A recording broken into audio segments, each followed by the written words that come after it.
Bonsoir à tous, merci d'être venus si nombreux. Je remercie en particulièrement tous nos intervenants, l'abbé Grosjean, M. Godelier, Mme Gaffinel et M. Binet, d'être venus débattre ce soir de ce débat de société.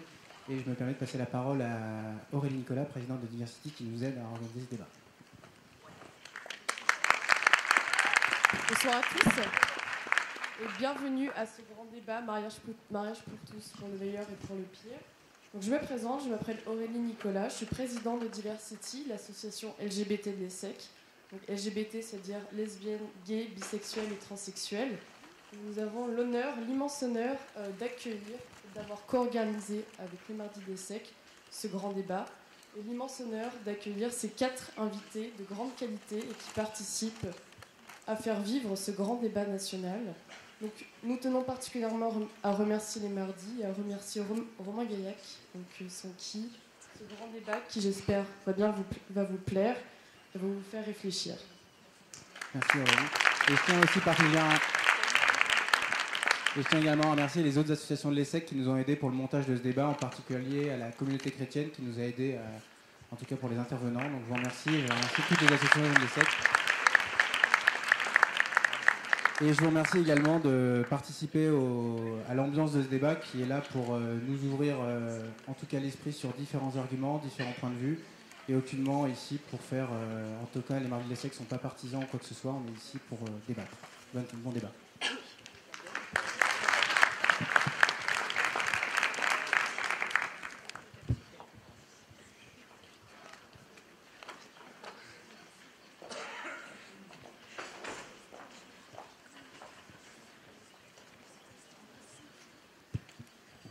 Mesdames, Messieurs les invités, cher public, bonsoir et bienvenue à ce nouveau débat des Mardis de l'ESSEC organisé avec le concours du cabinet d'audit et de conseil Mazars, du groupe La Poste et du cabinet de conseil en stratégie opérationnelle WIV.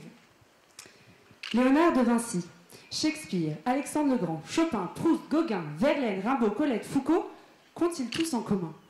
Toutes ces illustres personnalités ont eu des relations avec des personnes de même sexe. Nous le savons donc, l'homosexualité n'est pas chose nouvelle. Alors que le projet de loi sur l'ouverture du mariage et de l'adoption aux couples homosexuels représente aujourd'hui un véritable coup de balai idéologique capable de renverser des siècles d'usage. Aujourd'hui, 4 invités viennent défendre leurs idées. Erwan Binet, vous êtes le rapporteur de la loi sur l'ouverture du mariage et de l'adoption aux couples homosexuels. Incontestablement, vous êtes la personnalité incontournable de l'année. Vous occupez d'ailleurs la première place du classement des 100 personnes qui ont fait 2012 d'après le magazine Technicart, volant la vedette aux plus grandes célébrités françaises, telles que Gérard Depardieu ou Brigitte Bardot. Mais qui aurait pu prédire il y a 15 ans une telle ascension? À l'époque, vous étiez attaché parlementaire, chargé du suivi de dossiers brûlants, tels que le contournement ouest de Lyon. Vous êtes ensuite nommé directeur général adjoint d'un prestigieux magazine qu'on ne présente plus, la Lettre du cadre territorial. Mais petit à petit, vous vous êtes frayé un chemin dans le monde politique et vous participez indéniablement à un changement qui pourrait bien bouleverser la société entière. Il en va tout autrement de vous, monsieur Godelier. Loin de vous préoccuper de ce qui se passe chez les provinciaux, vous entreprenez une carrière universitaire de haut vol et marchez dans les pas de Lévi-Strauss. Et tout à coup, sans crier gare, vous vous éprenez d'une petite tribu de Papousie en Nouvelle-Guinée, les Barouillas. Vous allez jusqu'à partager pendant 7 ans leur quotidien et vous découvrez que les jeunes hommes doivent vivre en couple avec des partenaires de même sexe jusqu'à l'âge de 20 ans pour entrer dans l'âge adulte. Pas sûr que ce rite initiatique soit du goût de l'abbé Grosjean. Selon vous, monsieur Godelier, la France est une démocratie où les minorités ont le droit de s'exprimer. Ainsi, les homosexuels doivent pouvoir librement se marier. Aujourd'hui, des milliers de personnes se mobilisent pour ou contre la loi et n'hésitent pas à descendre dans les rues. Les deux camps rivalisent d'imagination avec des slogans très accrocheurs. Par exemple, le camp des pro-mariage gay. Avec 2 papas pédés, plus d'enfants mal habillés. Et le camp des contre? Touche pas à ma mère et à mon père. Et ainsi de suite. Nous aussi, on veut pouvoir congeler nos bébés. Il n'y a pas d'ovule dans les testicules. Mieux vaut un mariage gay qu'un mariage triste. Un papa et une maman, il n'y a pas mieux pour un enfant. Mais Marc Dutroux aussi avait un papa et une maman. Bref. Alors attention, nous tenons quand même à préciser que ce ne sont pas les mardis qui tweetent ce genre d'ineptie. Et maintenant, cher public, il est jeune, il est beau, il a vécu mai 68, ou presque, et pourtant il est contre le mariage gay. Ladies and gentlemen, l'abbé Grosjean. Monsieur l'abbé, vous êtes prêtre au diocèse de Versailles, blog, compte Facebook, Twitter, vous êtes omniprésent sur les réseaux sociaux, vous écrivez en abrégé, vous tweetez des lol de façon compulsive, bref, vous semblez loin de l'image du bon curé de campagne qui administre toutes les âmes du village pour leur éviter l'enfer. Avec 2 de vos compères, vous tenez le blog Padre Blog, que vous décrivez vous-même comme le blog de 3 jeunes prêtres impertinents. Monsieur l'abbé, aujourd'hui, vous vous battez contre la loi qui ouvrirait le mariage et l'adoption aux couples homosexuels. Sur Twitter, vous n'êtes pas tendre avec monsieur Binet, ici présent, dont vous critiquez, je cite, « l'énorme culot ». Le débat promet d'être mouvementé. N'oublions cependant pas, cher public, que le débat est autant juridique que politique. Coralie Gaffinel, vous êtes avocate au barreau de Paris. Pour vous, le mariage homosexuel serait source de conflits qui risqueraient de dégénérer en véritable crépage de chignon devant les tribunaux. Et comme on vous comprend, vous craignez sûrement d'être submergé par les règlements de compte entre parents qui pourraient in fine retomber sur vous. Car enfin, quand un père et une mère se déchirent, passe encore, il n'y a que le père qui puisse réellement vous faire peur, physiquement j'entends. Mais quand ce seront 2 joueurs de rugby homosexuels qui vous menaceront de représailles, là, ce sera une toute autre histoire. Vous vous battez donc avec ardeur contre le mariage pour tous, en arguant que le projet de loi tel qu'il est proposé n'est pas acceptable. Et vos voix sont entendues. François Hollande, qui avait promis dans sa campagne d'ouvrir le mariage à tous, semble désormais chercher des compromis au risque de décevoir les partisans du mariage homosexuel. Quand il évoque au nom de la liberté de conscience la possibilité pour les maires de ne pas célébrer les mariages homosexuels, la réponse des manifestants est sans appel. François, tu perds les pédales. En effet, dans le débat, les dérives sont nombreuses. La fièvre hexagonale gagne les militants anti-mariage homosexuel. Rendez-vous compte, le PS isérois a reçu une enveloppe contenant une douille d'un calibre de 9 mm. À croire que l'Isère serait encore plus ghetto que le Bronx. Cependant, les militants pro-mariage homosexuel ne sont pas en reste. Le mensuel Têtu a quand même réussi l'exploit d'ovationner les déclarations de Lady Gaga, chanteuse extrêmement impliquée dans le débat, comme chacun sait. Je cite, « Ce que pense le pape maintenant de l'homosexualité, peu importe. Ça n'intéresse personne, ça n'intéresse pas le monde, seulement les suiveurs du pape et ceux qui l'aiment. » Ce qui fait au passage Madame Gaga quand même pas mal de monde. Ce qui est certain, et Madame Taubira le disait, c'est que le mariage homosexuel est avant tout une réforme de société. Il y a donc matière à débattre, et pas uniquement dans les salons douillets de l'Assemblée, mais aussi devant chaque citoyen. Par conséquent, chers invités, chers publics, nous vous remercions d'être venus pour apporter votre pierre à l'édifice et alimenter le dialogue démocratique. Nous vous souhaitons un bon débat.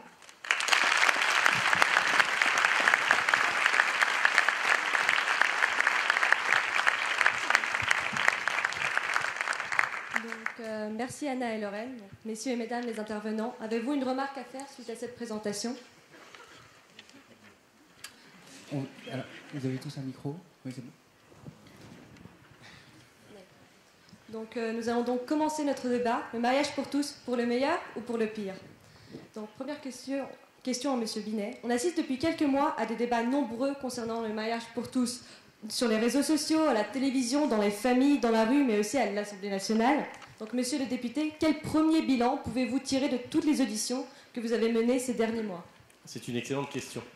Oui, effectivement, le débat vit, contrairement d'ailleurs à ce qui peut être dit de par certains opposants qui reprochent ou qui ont une certaine frustration de ne pas avoir vu organiser ce qu'on appelle les états généraux, nous a demandé, ou des commissions spéciales à l'Assemblée, mais je crois qu'en même temps le débat est très présent, y compris, on en a tous fait l'expérience dans les déjeuners que nous avons eu nombreux à la période de Noël au sein de nos familles. C'est quand même le signe que ce débat vit. Alors le premier constat que je fais des auditions, des très nombreuses auditions, au cours desquelles d'ailleurs nous avons pu discuter, puisque j'ai auditionné notamment M. Godelier, plusieurs constats. D'abord que les familles homoparentales aujourd'hui elles existent. Et elles sont nombreuses depuis de très nombreuses années. Les enfants qui sont aujourd'hui élevés par des couples de même sexe sont évalués entre 30 000, vous allez dire la fourchette est très large, 30 000 c'est une étude qui date de 99 qui est en cours de réactualisation, et 300 000, 400 000 même, j'entends parfois, ce sont les chiffres des associations LGBT, des associations comme l'APGL qui sont les associations de familles homoparentales. Donc c'est très large. Mais en même temps, elles existent, elles sont nombreuses. Et le deuxième constat, c'est qu'elles elles ne bénéficient pas d'un contexte juridique qui leur permet de vivre en toute sécurité. Et les enfants qui sont aujourd'hui élevés par ces familles, d'ailleurs de manière assez différente, il y a plusieurs, je ne vais pas rentrer dans le sujet de manière exhaustive, on le fera si vous voulez, mais il y a plusieurs formes de familles homoparentales et plusieurs façons de faire famille dans les familles homoparentales. En tout cas, ces enfants-là n'ont pas les mêmes droits que tous les autres enfants. Et en cas notamment de séparation du couple, de leurs parents, il n'y a pas l'intervention du juge, puisqu'il n'y a de la part de la loi la reconnaissance que d'un seul des deux parents. Et pour moi, législateur, député, évidemment, ça m'interroge. D'un côté, ces associations, ces familles, elles existent, et elles seront de plus en plus nombreuses, parce que tout simplement, l'homosexualité, les couples homosexuels sont de plus en plus acceptés dans notre société, et elles le seront de plus en plus, parce que les jeunes n'ont vis-à-vis de l'homosexualité en général et des couples homosexualité n'ont pas le même regard qu'il y avait 20, 30 ou 40 ans. Donc elles vont se développer davantage, et aujourd'hui, il faut bien qu'on se rend compte qu'elles ne demandent pas l'autorisation aux parlementaires que nous sommes de faire famille. Elles ne nous demandent aucune autorisation, elles le font, et elles continueront de le faire. Notamment parce que les jeunes, ceux de votre âge, et même avant les trentenaires, on va dire, ne se sont pas posé la question de faire famille au moment où ils ont accepté leur homosexualité. Ma génération encore, les quarantenaires et avant, à partir du moment où ils assumaient leur homosexualité, c'est un peu ce qui ressort des débats qu'on a eus en audition, ils faisaient en même temps peut-être le deuil d'enfant, ou en tout cas le choix de ne pas avoir d'enfant. Aujourd'hui, les générations, comme vos générations, qui assument cette homosexualité, qui vivent en couple homosexuel, ne se posent pas la question de savoir s'ils vont avoir ou pas des enfants, ils auront des enfants. Et ils ont la possibilité, dans la société, de les faire. Donc il faut impérativement régler le problème juridique qui touche ces familles. Merci, monsieur le député. On reviendra sur toutes ces questions. Sur le bilan du débat, monsieur Binet nous a fait un panorama de ce qui s'est passé à l'Assemblée nationale. Monsieur Labbé, de votre côté, dans la société que vous pouvez rencontrer au quotidien, pour vous, le débat, quel est le bilan aujourd'hui, après 2 mois à peu près? Moi, je suis frappé justement du contraire, c'est-à-dire je suis frappé de voir que ce qui a peut-être le plus heurté les gens, et en particulier mes paroissiens qui votent à gauche, c'est de voir que justement, ils espéraient arriver à une présidence qui était celle du consensus, qui était celle de la concertation, après un président qui avait été jugé clivant. Et ils avaient entendu ce désir de François Hollande de rassembler.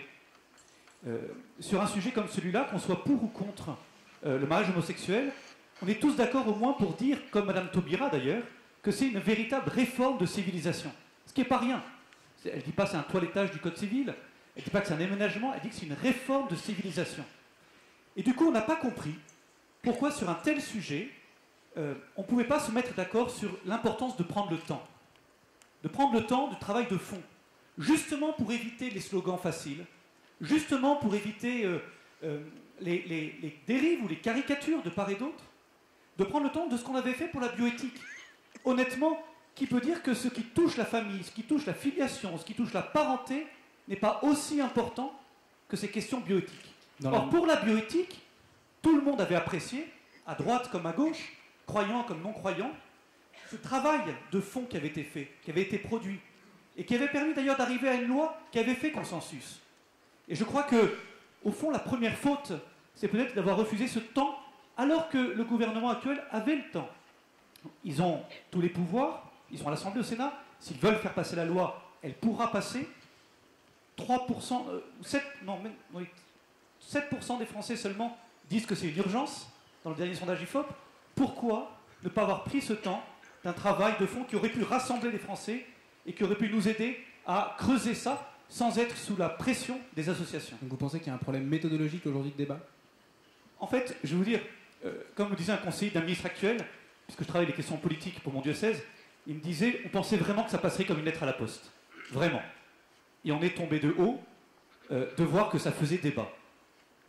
Et de voir que finalement, à partir du moment où en particulier les professionnels de l'enfance, les pédopsychiatres, les religions, je pense au grand rabbin de France, Gilles Bernheim, ont réussi à remettre la question de l'enfant, de l'intérêt de l'enfant, au centre du débat. En disant, attention, ce débat, ce n'est pas un débat d'adultes pour des adultes. Ça concerne des enfants. ça concerne des enfants. Et bien du coup, les yeux des Français se sont ouverts. Et c'est là où on a vu d'ailleurs le basculement de l'opinion. Jean-Luc Romero a eu cette phrase, cet aveu déconcertant dans Libération. Il disait « Il faut que le gouvernement se dépêche avant que l'opinion bascule ». Parce qu'il sentait bien qu'à partir du moment où on creuse le fond, eh bien, les Français, autant sur la question du mariage en tant que tel, n'étaient pas contre, autant sur la question de créer ces situations-là, non pas simplement d'accompagner celles qui existent et qu'on connaît, mais de créer de nouvelles situations où l'enfant serait privé par la loi de cette complémentarité père-mère, eh bien là, les Français disent non. Et disent en tout cas, on veut débattre. Aujourd'hui, 70% des Français réclament un référendum. C'est-à-dire qu'ils disent, mais ne nous supprimez pas ce choix que... Voilà, on sent que c'est tellement important. Quand vous avez évoqué le fait qu'il y avait un débat qui n'était pas forcément celui que vous souhaitiez, M. Godelier a levé les sourcils. Alors je voudrais vous poser la deuxième question qui était, d'après vos analyses anthropologiques, que vous avez pu faire tout au long de votre carrière, d'autres cultures et vos différentes observations, est-ce que vous considérez qu'aujourd'hui, ce débat sur le mariage pour tous, il est légitime en France et est-ce qu'il a une bonne tenue? Ou est-ce qu'il n'a pas lieu d'être et se devrait avancer de fait? Il est légitime. Est-ce que vous entendez ou pas? Oui? Non, pas du tout. Peut-être qu'il faut avaler le truc pour... faut le poser sur le menton. Sur le menton. Bon, je ne suis pas un chanteur, donc pour ça, je ne sais pas très bien faire. Donc, moi, j'ai un point de vue très, très différent, hein, puisque j'ai l'habitude de comparer des formes de société, des formes de famille auxquelles vous n'êtes pas du tout habitués. Donc, je dois dire que le débat est très occidental, hein, et encore d'une partie de l'Occident. Donc moi, il y a plusieurs années, d'ailleurs, c'était un autre gouvernement qui m'avait consulté, Valérie Pécresse et d'autres. Et donc, j'avais donné mon avis déjà sur ces questions, hein, y compris le problème des mères porteuses et d'autres aspects. Donc, du point de vue anthropologique, si vous comparez les centaines de sociétés qui existent et les centaines de formes de systèmes de parenté et de famille, vous n'allez pas trouver, vous allez trouver de l'homosexualité, vous allez trouver la valorisation de l'homosexualité. Je vivais dans une société pendant 7 ans où tous les hommes devaient être homosexuels avant de se marier. Les barougas, c'est ça? Oui. Puis après, ils n'avaient plus le droit, lorsqu'ils faisaient l'amour avec une femme, d'être homo avec des hommes. Okay. Mais ça faisait partie de la construction de leur virilité. Au contraire de chez nous, on disait que les homosexuels, c'était... Vous le rappelez, hein, c'était des tapettes, c'était des moins que des hommes, etc. C'était tout à fait différent. Si vous prenez l'Antiquité classique, évidemment, Socrate était homosexuel, mais aussi Foucault, à côté de nous, n'est-ce pas? Bon, passons là-dessus. On trouve de l'homosexualité qui a une valeur sociale dans beaucoup de sociétés. On ne trouve pas d'homoparentalité, ce qui est tout à fait différent. Hein? Bon. Donc, moi, je me suis posé la question lorsque le gouvernement précédent m'a demandé de faire ma propre évaluation. Qu'est-ce que ça veut dire? Je n'ai pas pris une position, parce que subjectivement, je suis hétéro, j'ai des enfants, je fréquente des psychanalystes, le nom du père, j'en ai plein la tête et tout ça, donc vous voyez, je suis comme tout le monde, quoi. Alors j'ai pris une position différente, que j'ai expliquée d'ailleurs à l'Assemblée. J'ai pris une attitude d'historien de notre civilisation. Et je me suis aperçu que je pouvais prendre distance par rapport à moi-même et voir comment, pour des Français, une minorité bien sûr, hein, parce que les homosexuels qui veulent des enfants, c'est une minorité parmi les minorités homosexuelles. Hein, ce n'est pas un problème social général. Bon. Alors comment c'est possible qu'en Occident, un certain Occident, pas en Pologne, hein, mais ici, au Canada, oui, et ailleurs, que des gens revendiquent de vivre une sexualité autre, mais normale, et d'assumer un désir d'enfant que d'autres, les couples hétérosexuels, ils peuvent avoir des enfants sans le désirer. Hein. Voilà. Passons. Hein. Donc c'est là que je me suis aperçu qu'en Europe, c'est le produit de la convergence de 4 choses différentes qui se sont rencontrées. La première chose, ça commence, si vous vous rappelez tous, l'Émile, Rousseau et le début en Europe de la valorisation de l'enfance et de l'enfant. D'ailleurs, vous tous, il y a quelques jours, vous étiez au pied de Noël, hein, Père Noël, vous avez acheté des tas de jouets qui ne servaient à rien, Et on ne sait pas si ça valorisait le parent ou l'enfant, mais enfin, bref. C'est un rite de plus en plus important dans nos sociétés. C'est très intéressant de voir ça. Hein. Ça n'existait pas. Moi, j'ai 79 ans. C'était pas pareil à cette époque. Hein. Bon. Première chose, valorisation de l'enfance qui arrive, vous êtes juriste, à la Déclaration universelle des droits de l'enfant qui a été en 1959 proclamée par l'Occident. Hein. Ok ? Bon. Pas tous les pays tous les pays qui ont signé cette déclaration n'ont pas la politique qui va avec la déclaration. Vous êtes d'accord ? Bon. Première ligne, valorisation de l'enfance. Deuxième chose qui s'est passée en Europe et aux États-Unis, c'est dans le monde scientifique. À partir de 1930, aux États-Unis, les médecins et la médecine retirent l'homosexualité du tableau des maladies. Donc, l'homosexualité est supprimée comme maladie et affirmée comme une autre sexualité. Les psychologues américains, puis anglais, puis français, retirent du tableau des perversions l'homosexualité. Car à l'époque, il y a 40 ans, je me souviens, les médecins s'efforçaient qu'un homo redevienne hétéro. La souffrance psychologique était fabuleuse, parce que c'était une maladie. Pour les psychologues, c'était une perversion, proche d'un péché, monsieur l'abbé, n'est-ce pas? La perversion et le péché, ça va pas mal. Donc, troisième discipline scientifique très intéressante, que vous ignorez peut-être, c'est que les travaux des primatologues ont montré que les primates les plus proches de nous, c'est-à-dire le chimpanzé et le bonobo, sont bisexuels. C'est-à-dire quand les femelles sont en route, c'est l'hétérosexualité qui passe, et puis quand les femelles ne sont pas en route, ben, les gens ils s'arrangent entre eux. Quoi. Donc, vous avez les mâles se caressent, les femelles aussi. Donc ça veut dire qu'on est tous bisexuels naturellement. Et bien sûr que l'évolution de l'histoire et des sociétés fait que l'hétérosexualité partout l'emporte et va l'emporter jusqu'à la fin des temps. Il n'y aura jamais de société à majorité homosexuelle. Ce n'est pas la peine de fantasmer. Alors donc, c'est déjà deux évolutions. L'une scientifique, l'autre qui n'a rien à voir. C'est l'idée de l'enfant et de l'enfance aujourd'hui, l'enfant. Moi, quand j'étais petit, avoir des enfants chez les paysans, c'était pour bosser, c'était pour travailler, c'était pas valoriser l'enfance. C'était avoir des enfants pour aider la famille. C'est pas tout à fait pareil. Hein. Bon. Alors, troisième évolution qui est très intéressante, c'est que dans nos sociétés démocratiques, lorsque des minorités revendiquent des droits que l'État va leur attacher, car c'est l'État qui attache les droits ou qui détache les droits, si ces droits ne retirent aucun droit à la majorité, la démocratie va passer. La démocratie va passer. Si une minorité revendique des droits qui ne gênent en rien les droits déjà acquis par la majorité, il n'y a pas de possibilité. C'est ce qui s'est passé au Canada, c'est ce qui se passe dans une partie des États américains, c'est ce qui se passe aussi dans d'autres pays européens. Donc, là. Et la quatrième évolution non prévue, absolument non prévue, c'est les techniques de reproduction, les nouvelles techniques de reproduction. Lorsque moi je fréquente énormément de groupes de médecins et de psychologues, quand vous avez un homme qui accepte que ce soit le sperme d'un autre homme qui insémine un ovocyte de sa compagne ou de sa femme, parce qu'il est stérile, il faut être 3 pour faire un enfant, là. N'est-ce pas? On n'en discute pas, monsieur l'abbé. Alors si vous faites une acaro, on va en discuter, mais une acaro, ça veut dire que le père et la mère, l'homme et la femme, se fusionnent en une seule chair.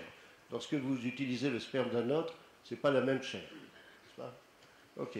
Donc voilà ce qui s'est passé, c'est que les techniques de reproduction ont fait qu'aujourd'hui, des couples ont des possibilités, au lieu de prendre un petit Bolivien ou un petit Vietnamien, ce qui est interdit d'ailleurs maintenant, ils préfèrent avoir un enfant à eux et d'utiliser. Ils n'ont pas demandé la permission à personne.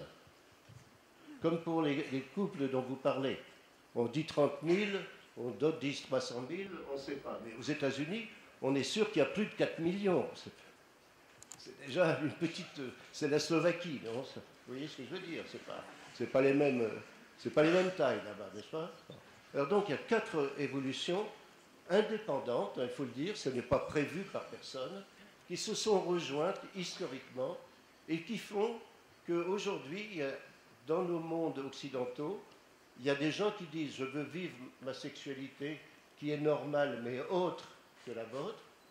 Et en même temps, j'aime les enfants, je voudrais en avoir un je voudrais assumer le désir d'enfant. Donc, voilà les raisons historiques, faites pas de grande philosophie là-dessus, les grandes historiques qui ont abouti à la convergence, que ça soit demandé aussi bien par des chrétiens que par des non-chrétiens. Je connais beaucoup de gens qui sont chrétiens et qui sont homosexuels et qui veulent des enfants. Donc, ils ne sont pas considérés comme des pervers ni comme des pécheurs. Donc, vous voyez, c'est ça. S'il n'y en a pas un point de vue historique, de généalogie du problème, je crois qu'on fait de l'idéologie. Tout de suite, on projette des choses énormes, qui sont du passé. En partie, la jeunesse, comme vous l'avez dit, ne pose pas le problème comme nous. Les jeunes ne posent pas le problème de l'homosexualité, comme bien sûr de ma génération. Ça, c'était impossible. Donc, les choses ont changé, c'est ça que je voulais dire. On va revenir sur tout ça. Mon père, je vous vois bouillonner sur votre fauteuil. La jeunesse impatiente. On va juste faire un dernier point un peu panoramique sur le caractère juridique de ce projet. Oui, car j'ai une question pour Madame Gaffinel. Donc, le 16 novembre 1999, l'Assemblée nationale, sous le gouvernement Jospin, a légalisé le PACS dans le but de prendre en compte une partie des revendications des couples du même sexe. Donc, quels seront aujourd'hui les changements apportés par une loi sur le mariage pour tous? Quel avantage précis offre le mariage par rapport au PACS? Alors, il y a effectivement un certain nombre de dispositions qui sont différentes entre le mariage et le PACS. Les régimes matrimoniaux, l'organisation du patrimoine entre les époux ne sont pas organisés de la même manière dans le PACS, mais il y a en fait quand même beaucoup de convergences. Il y a finalement deux sortes de différences.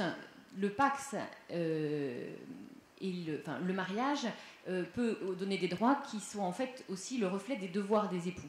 C'est-à-dire qu'au moment d'une séparation, les époux se doivent assistance au cours de leur union, et au moment de leur séparation, ils bénéficient de la prestation compensatoire, mais en réalité c'est entre eux, c'est-à-dire que l'un des deux époux est tenu de verser à l'autre une prestation compensatoire pour assurer un équilibre dans la situation respective de chacun. Et cette obligation n'existe pas dans le PACS, et du coup les PACSés ne bénéficient pas, mais à la fois n'en bénéficient pas et à la fois ne supportent pas la charge, ce qui explique d'ailleurs qu'un certain nombre de PACSés sont finalement des couples de sexe distinct qui auraient pu se marier et qui en fait échappent au mariage pour aussi peut-être échapper à cette prestation compensatoire. Et puis il y a également la pension de réversion qui, elle, est un avantage qui est conféré par l'État, c'est-à-dire que la retraite qui bénéficie à un époux qui décède est reversée sur la tête de son conjoint survivant. Et cette pension de réversion n'existe pas pour les PACSés. Donc là, on sent bien que ce n'est pas dans les relations entre les deux membres du couple que cette question se joue. Ça joue par rapport à l'État. Donc, mais la véritable différence entre le PACS et le mariage, elle ne joue pas tellement sur les relations entre les partenaires ou les époux. La vraie différence fondamentale qu'il y a entre le PACS et le mariage, c'est évidemment la question de la filiation. On va y revenir justement à cette question de la filiation. Pour reprendre quelque chose qui n'a plus trop d'actualité, mais pourtant, l'engagement 31 du candidat Hollande était écrite noir sur blanc dans le programme qui est juste ici. J'ouvrirai le droit au mariage et à l'adoption aux couples homosexuels. Aucunement question de PMA, de GPA ou d'autres choses. M. Hollande a finalement été élu président de la République le 6 mai dernier, ainsi qu'une majorité socialiste en juin. Une majorité qui s'est engagée à respecter les promesses du président. Monsieur Labbé, dans une démocratie, trouvez-vous cela donc illogique qu'une majorité élue respecte ses engagements de campagne? Et considérez-vous qu'un référendum serait une solution dans ce débat? Alors soyons très honnêtes, personne ne peut dire que le candidat Hollande a été élu sur ces points-là. La preuve, c'est que la campagne présidentielle ne s'est vraiment pas focalisée sur ces sujets-là. Même dans le débat des deux candidats entre deux tours, il n'a pas été fait mention une seule fois. Et puis deuxièmement, l'expérience récente de ces 6 premiers mois montre que sur d'autres promesses de son programme, le président de la République a su prendre de la distance, de la hauteur, a su expliquer que les réalités qu'il découvrait comme président, parce qu'un président c'est pas un candidat, eh bien, lui faisait remettre à plus tard ou tout simplement annuler telle ou telle promesse. Donc c'est-à-dire que je crois que ce serait abusif de dire que tout s'est joué lors de la campagne présidentielle et finalement le débat a eu lieu le 6 mai et c'est pas là-dessus que le candidat Hollande a gagné. Il a gagné sur, je pense, le rejet de l'autre candidat. Il n'a pas perdu à cause de ça. Mais ça n'a pas été au cœur de la campagne. Et honnêtement, on pourrait faire un sondage ici sur ceux pour qui ça a été une question pour voter. Je ne le crois pas et les analystes politiques là-dessus sont tous d'accord. Voilà. Ensuite, moi, ce que je trouvais intéressant votre exposé, parce que je trouve qu'il, en fait, il met très justement, il focalise très justement sur le cœur de ce débat. Je comprends tout à fait le désir d'enfant, le désir sincère d'enfant. Il est hors de question pour moi de dire que de la part de personnes homosexuelles, ce désir serait égoïste ou que ce désir serait non sincère. Personne n'a le droit de juger de la sincérité de l'amour qu'on est capable de donner, de l'amour homosexuel, de l'amour hétérosexuel. Ce n'est pas le sujet. Le sujet n'est pas l'homosexualité. Le sujet n'est pas la sincérité des uns et des autres. Parce que personne ne peut en juger, et c'est d'ailleurs étonnant de demander à l'État de reconnaître la sincérité d'un amour. Ce n'est pas le but de l'État, c'est de l'ordre de l'intime. La vraie question, c'est de dire, est-ce que la loi est là pour répondre à tous les désirs, y compris sincères, des adultes? Mais M. Est-ce Binet que la disait que loi... c'était pas qu'une question de désir, c'était aussi une question de Est-ce que la réalité loi- homoparentale. Il y a quelques familles, il y a des familles homoparentales, mais, maître, vous le direz mieux que moi, les enfants qui vivent aujourd'hui dans des situations comme ça, souvent ont en fait encore ce référent masculin et féminin, parce qu'ils ont encore, en fait, pour la majorité d'entre eux, ils ont un papa et une maman qui se sont séparés, et un papa ou une maman qui s'est remis à quelqu'un du même sexe. La vraie question, c'est que la loi va créer de nouvelles situations. Et de plus en plus, je voudrais prendre un exemple concret qu'on a tous entendu, c'est le petit Sacha. Le petit Sacha, le voilà, c'est impeccable. Un signe. Alors soyons très clairs, toute nouvelle vie est une bonne nouvelle. Et le petit Sacha, je lui souhaite tout le bonheur du monde, comme on dit. Maintenant, c'est très révélateur cette histoire. Que cette femme, ou que ces deux femmes, aient un désir sincère d'enfant, bien sûr. Que ces deux femmes soient capables d'aimer cet enfant, bien sûr. Personne ne peut le contredire. Mais cet enfant, en fait, on l'a privé intentionnellement de toute référence et de toute, à son origine, paternelle. C'est-à-dire que cet enfant, on a évacué, effacé. Si la loi passe, si cette deuxième femme pourra adopter cet enfant, bien sûr, il ne sera plus question, nulle part, d'un référent masculin. C'est qu'on va créer des situations où, en fait, sur le papier, sur les papiers, sur la loi, dira que cet enfant a deux mamans. Je crois que c'est une injustice. Je comprends le désir de ces adultes, mais je crois que c'est une injustice. Je termine là-dessus avant de vous laisser la parole, maître.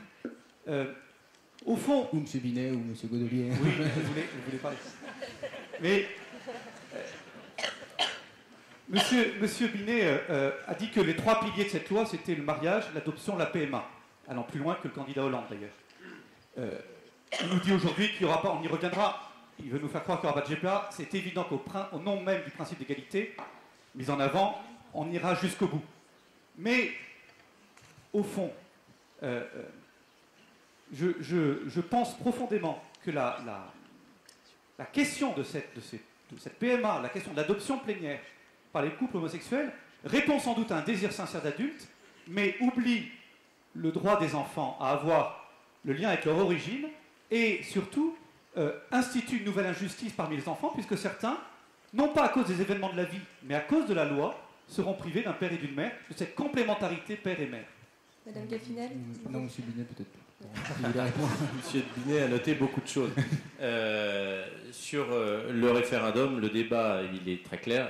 On ne peut pas faire de référendum sur cette question-là. La Constitution ne le permet pas. Elle permet sur des problèmes économiques et sociaux. Elle le permet, article 11. Elle le permet sur des réformes, sur évidemment des traités européens qui ont des incidences, et aussi sur les réformes constitutionnelles. Article 89, elle ne permet pas sur ces questions sociétales. la question, je pense, ne se pose pas dans la mesure où, effectivement, le candidat Hollande, vous l'avez dit, même si ce n'était pas sous la forme d'un référendum, ne s'est jamais caché derrière cette proposition. Il l'a mis dans ses 60 engagements. Et même si ça n'a pas valeur de référendum, une élection présidentielle qui a eu lieu il y a quelques mois a quand même, je pense, une légitimité, évidemment sur la personne, mais au-delà sur le programme et sur les valeurs qu'il portait. Puis derrière, il y a les parlementaires qui ont aussi leur boulot à faire. Donc quand on pose la question aux Français, est-ce que vous voulez donner votre avis, autrement dit, est-ce que vous voulez avoir un référendum, quelle que soit la question, ils répondent oui majoritairement. En même temps, si on leur posait la question, est-ce que vous souhaitez que les députés fassent leur boulot, ils répondraient avec, je crois, des scores encore plus importants. Mais personne n'a l'idée de déposer ce genre de sondage. Vous parlez beaucoup d'injustice, monsieur l'abbé. Moi, ce qui m'importe aussi, c'est l'injustice du petit Sacha, qui, au nom de la loi d'aujourd'hui, parce qu'on lui refuse un certain nombre de droits, parce qu'on refuse à ses parents, à ses mères, un certain nombre de droits, n'aura de lien qu'avec l'une d'entre elles, la mère qui a accouché. Et la faute à qui, monsieur Binet? L'injustice, elle est là. Mais la faute à qui? Qui a créé la situation? Monsieur l'abbé, le code civil, non, mais on ne veut pas s'exciter du tout. On est passionnés, l'un et l'autre. Toute l'évolution du code civil, parce que ce sujet-là, le code civil, c'est pas le droit naturel, hein, c'est une... madame pourrait le dire bien mieux que nous, mais le mariage a toujours évolué, la filiation a toujours évolué, et les dernières générations ont fait évoluer le mariage dans deux égalités, l'égalité dans le couple, ce qui est très important, et l'égalité des enfants. Et les dernières évolutions concernant les enfants ont fait supprimer la différence qu'il y avait entre les enfants nés dans le mariage et les enfants nés hors mariage, tout simplement parce qu'on a considéré à un moment donné qu'il ne fallait pas faire peser sur les enfants des comportements de leurs parents. Les enfants naturels, c'était des enfants qui n'avaient aucun droit, qui ne faisaient pas partie d'une famille, qui n'avaient pas le droit d'avoir une famille, parce qu'ils étaient nés hors mariage. À partir du moment où le Code civil, et c'est quand même heureux, et fait supprimer dans ces textes, et c'est pas si récent, hein, les derniers articles, je crois que c'est 2005, maître, hein, donc c'est quand même assez récent, à partir du moment où on a fait supprimer cette différence, on a acquis l'idée que l'enfant, et notamment Sacha, ne devait pas, sur ses propres droits, sur sa vie, subir les comportements, quelques jugements qu'on puisse avoir sur eux, de ses parents. Est-ce qu'il faudrait aujourd'hui revenir sur cette évolution? Non, je pense qu'il faut la poursuivre, cette évolution. Et Sacha ne doit pas subir un comportement que moi je ne trouve pas négatif, que vous pouvez avoir éventuellement un autre jugement dessus, mais en l'occurrence, moi ça ne me choque pas. Ce qui me choque, c'est que Sacha subisse une injustice par rapport à mes propres enfants vis-à-vis de la loi, vis-à-vis de leurs parents. Vous avez parlé de la GPA. C'est très différent, la GPA. Je ne cesse de le dire. C'est facile de dire, une fois qu'on va accorder la PMA aux femmes, aux couples de femmes, ça engage la GPA. Pourquoi on ne l'a pas fait aujourd'hui? Pourquoi, dans les couples hétéros, on l'accorde la PMA, mais ça pas une solution pour tous les cas d'infertilité féminine. Une femme qui n'a pas d'utérus, elle pourrait éventuellement avoir un enfant si elle a des...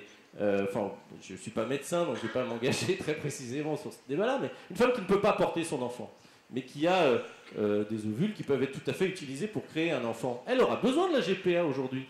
Et alors, ce qu'on est en train de nous dire dans le débat, c'est qu'il n'y aurait pas de discrimination entre deux couples hétéros, les uns pouvant, parce qu'il y a une certaine infertilité, bénéficier de la PMA, les autres, on leur interdit l'accès à la GPA parce que ce serait pour eux les seules solutions, mais qu'il y aurait une égalité entre un couple d'hommes et un couple de femmes. Ça ne tient pas debout. Ça n'est pas possible. La GPA aujourd'hui est formellement interdite d'ordre public dans notre pays.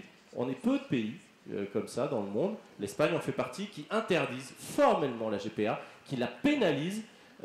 Et peut-être nous sommes particuliers, mais en même temps, je dois vous dire que dans les auditions, seules 2 personnes sur les plus de 120 que j'ai auditionnés, et je compte pas ceux que j'ai vus en rendez-vous bilatéral, hors audition, seules 2 personnes ont mis la GPA sur la table.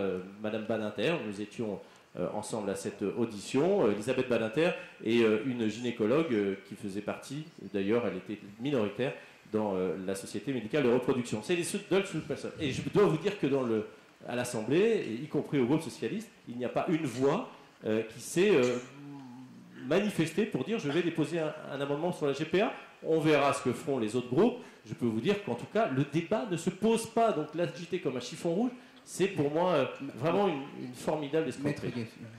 Alors, puisque vous voulez intervenir, Pierre. Oui, si vous me permettez de répondre. Sur la GPA, on entend bien qu'il n'y a pas de volonté ni de discuter de ce sujet et ni de modifier directement dans la loi, ni par des amendements, la volonté de modifier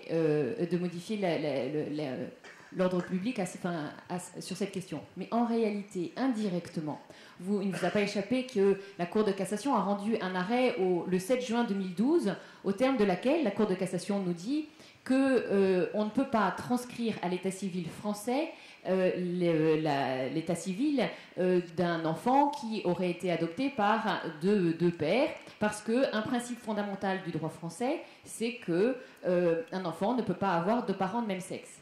Et en réalité, c'est aujourd'hui sur ce fondement-là que la transcription à l'état civil des enfants nés de GPA par des couples de même sexe ne peut pas être transcrit. Et c'est bien un obstacle qui, du coup, évidemment, rend beaucoup plus difficile et fait obstacle obstacle juridiquement et, du coup, indirectement, qui assure l'efficacité de l'interdiction qui figure également dans le Code civil. Or, évidemment, ce principe fondamental du droit français dont nous parle la Cour de cassation, on peut considérer, alors sous réserve de l'intervention du Conseil constitutionnel, je vous avais balayé d'un revers de manche en disant que ça ne relevait pas du référendum parce que ça ne relevait pas de la Constitution, ça c'est un sujet qui peut-être se reposera, mais indépendamment de ça, le fait qu'on puisse, les principes fondamentaux du droit français qui sont relevés par la Cour de cassation vont nécessairement tomber avec la loi, puisque la loi va dire exactement l'inverse. La loi va dire qu'aujourd'hui, un enfant en France pourra avoir deux parents de même sexe. Et à partir de là, les pères qui auront un enfant par GPA à l'étranger pourront faire transcrire l'état civil en France. Non, c'est pas faux. Mais si.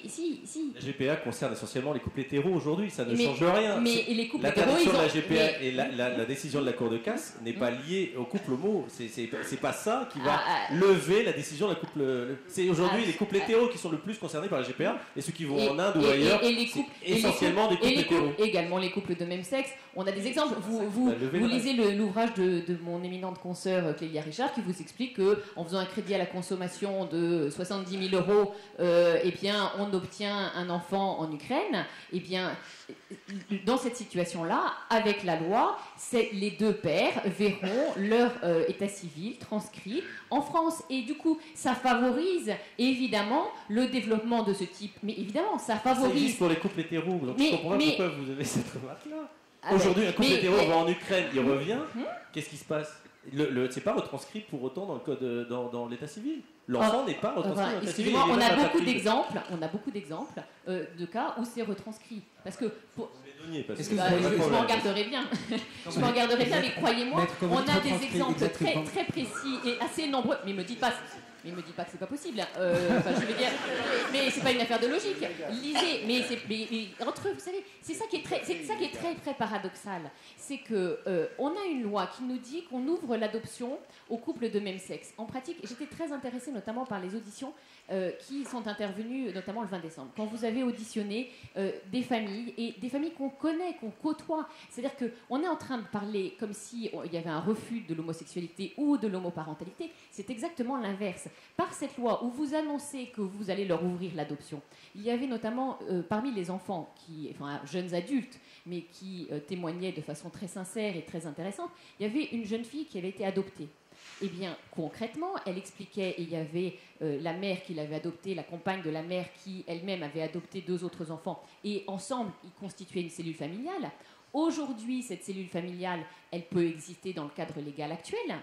Demain, si la loi était passée, jamais ces enfants n'auraient pu être adoptés parce que jamais le pays d'origine ne les aurait confiés. Donc on sait très bien que les situations de fait existent et qu'elles sont finalement encadrées et qu'il n'y avait pas besoin d'ajouter la loi. Avec la loi, on arrive exactement à l'inverse de ce qu'on pouvait espérer. C'est-à-dire que, et ces femmes, elles expliquaient très sincèrement qu'elles avaient fait le choix de l'adoption pour des raisons personnelles, qu'elles ne souhaitaient pas recourir effectivement à des procréations médicalement assistées. grâce ou à cause ou je ne sais comment par rapport à cette loi. Une conséquence de la loi est exactement l'inverse de ce qui est annoncé. On nous parle d'adoption. En réalité, l'adoption, elle sera de facto impossible. On sait que les enfants en France à adopter, il n'y en a quasiment pas. Et les enfants à l'étranger, eh bien, les pays étrangers, aucun ne permettra de confier des enfants dans ces conditions-là. Qu'est-ce qui reste, puisqu'il n'y aura pas d'enfants à adopter? Qu'est-ce qui reste? Il reste simplement d'inscrire comme principe général le fait que dorénavant un enfant peut avoir deux parents de même sexe. À ce moment-là, soyons logiques, allons au bout de la solution.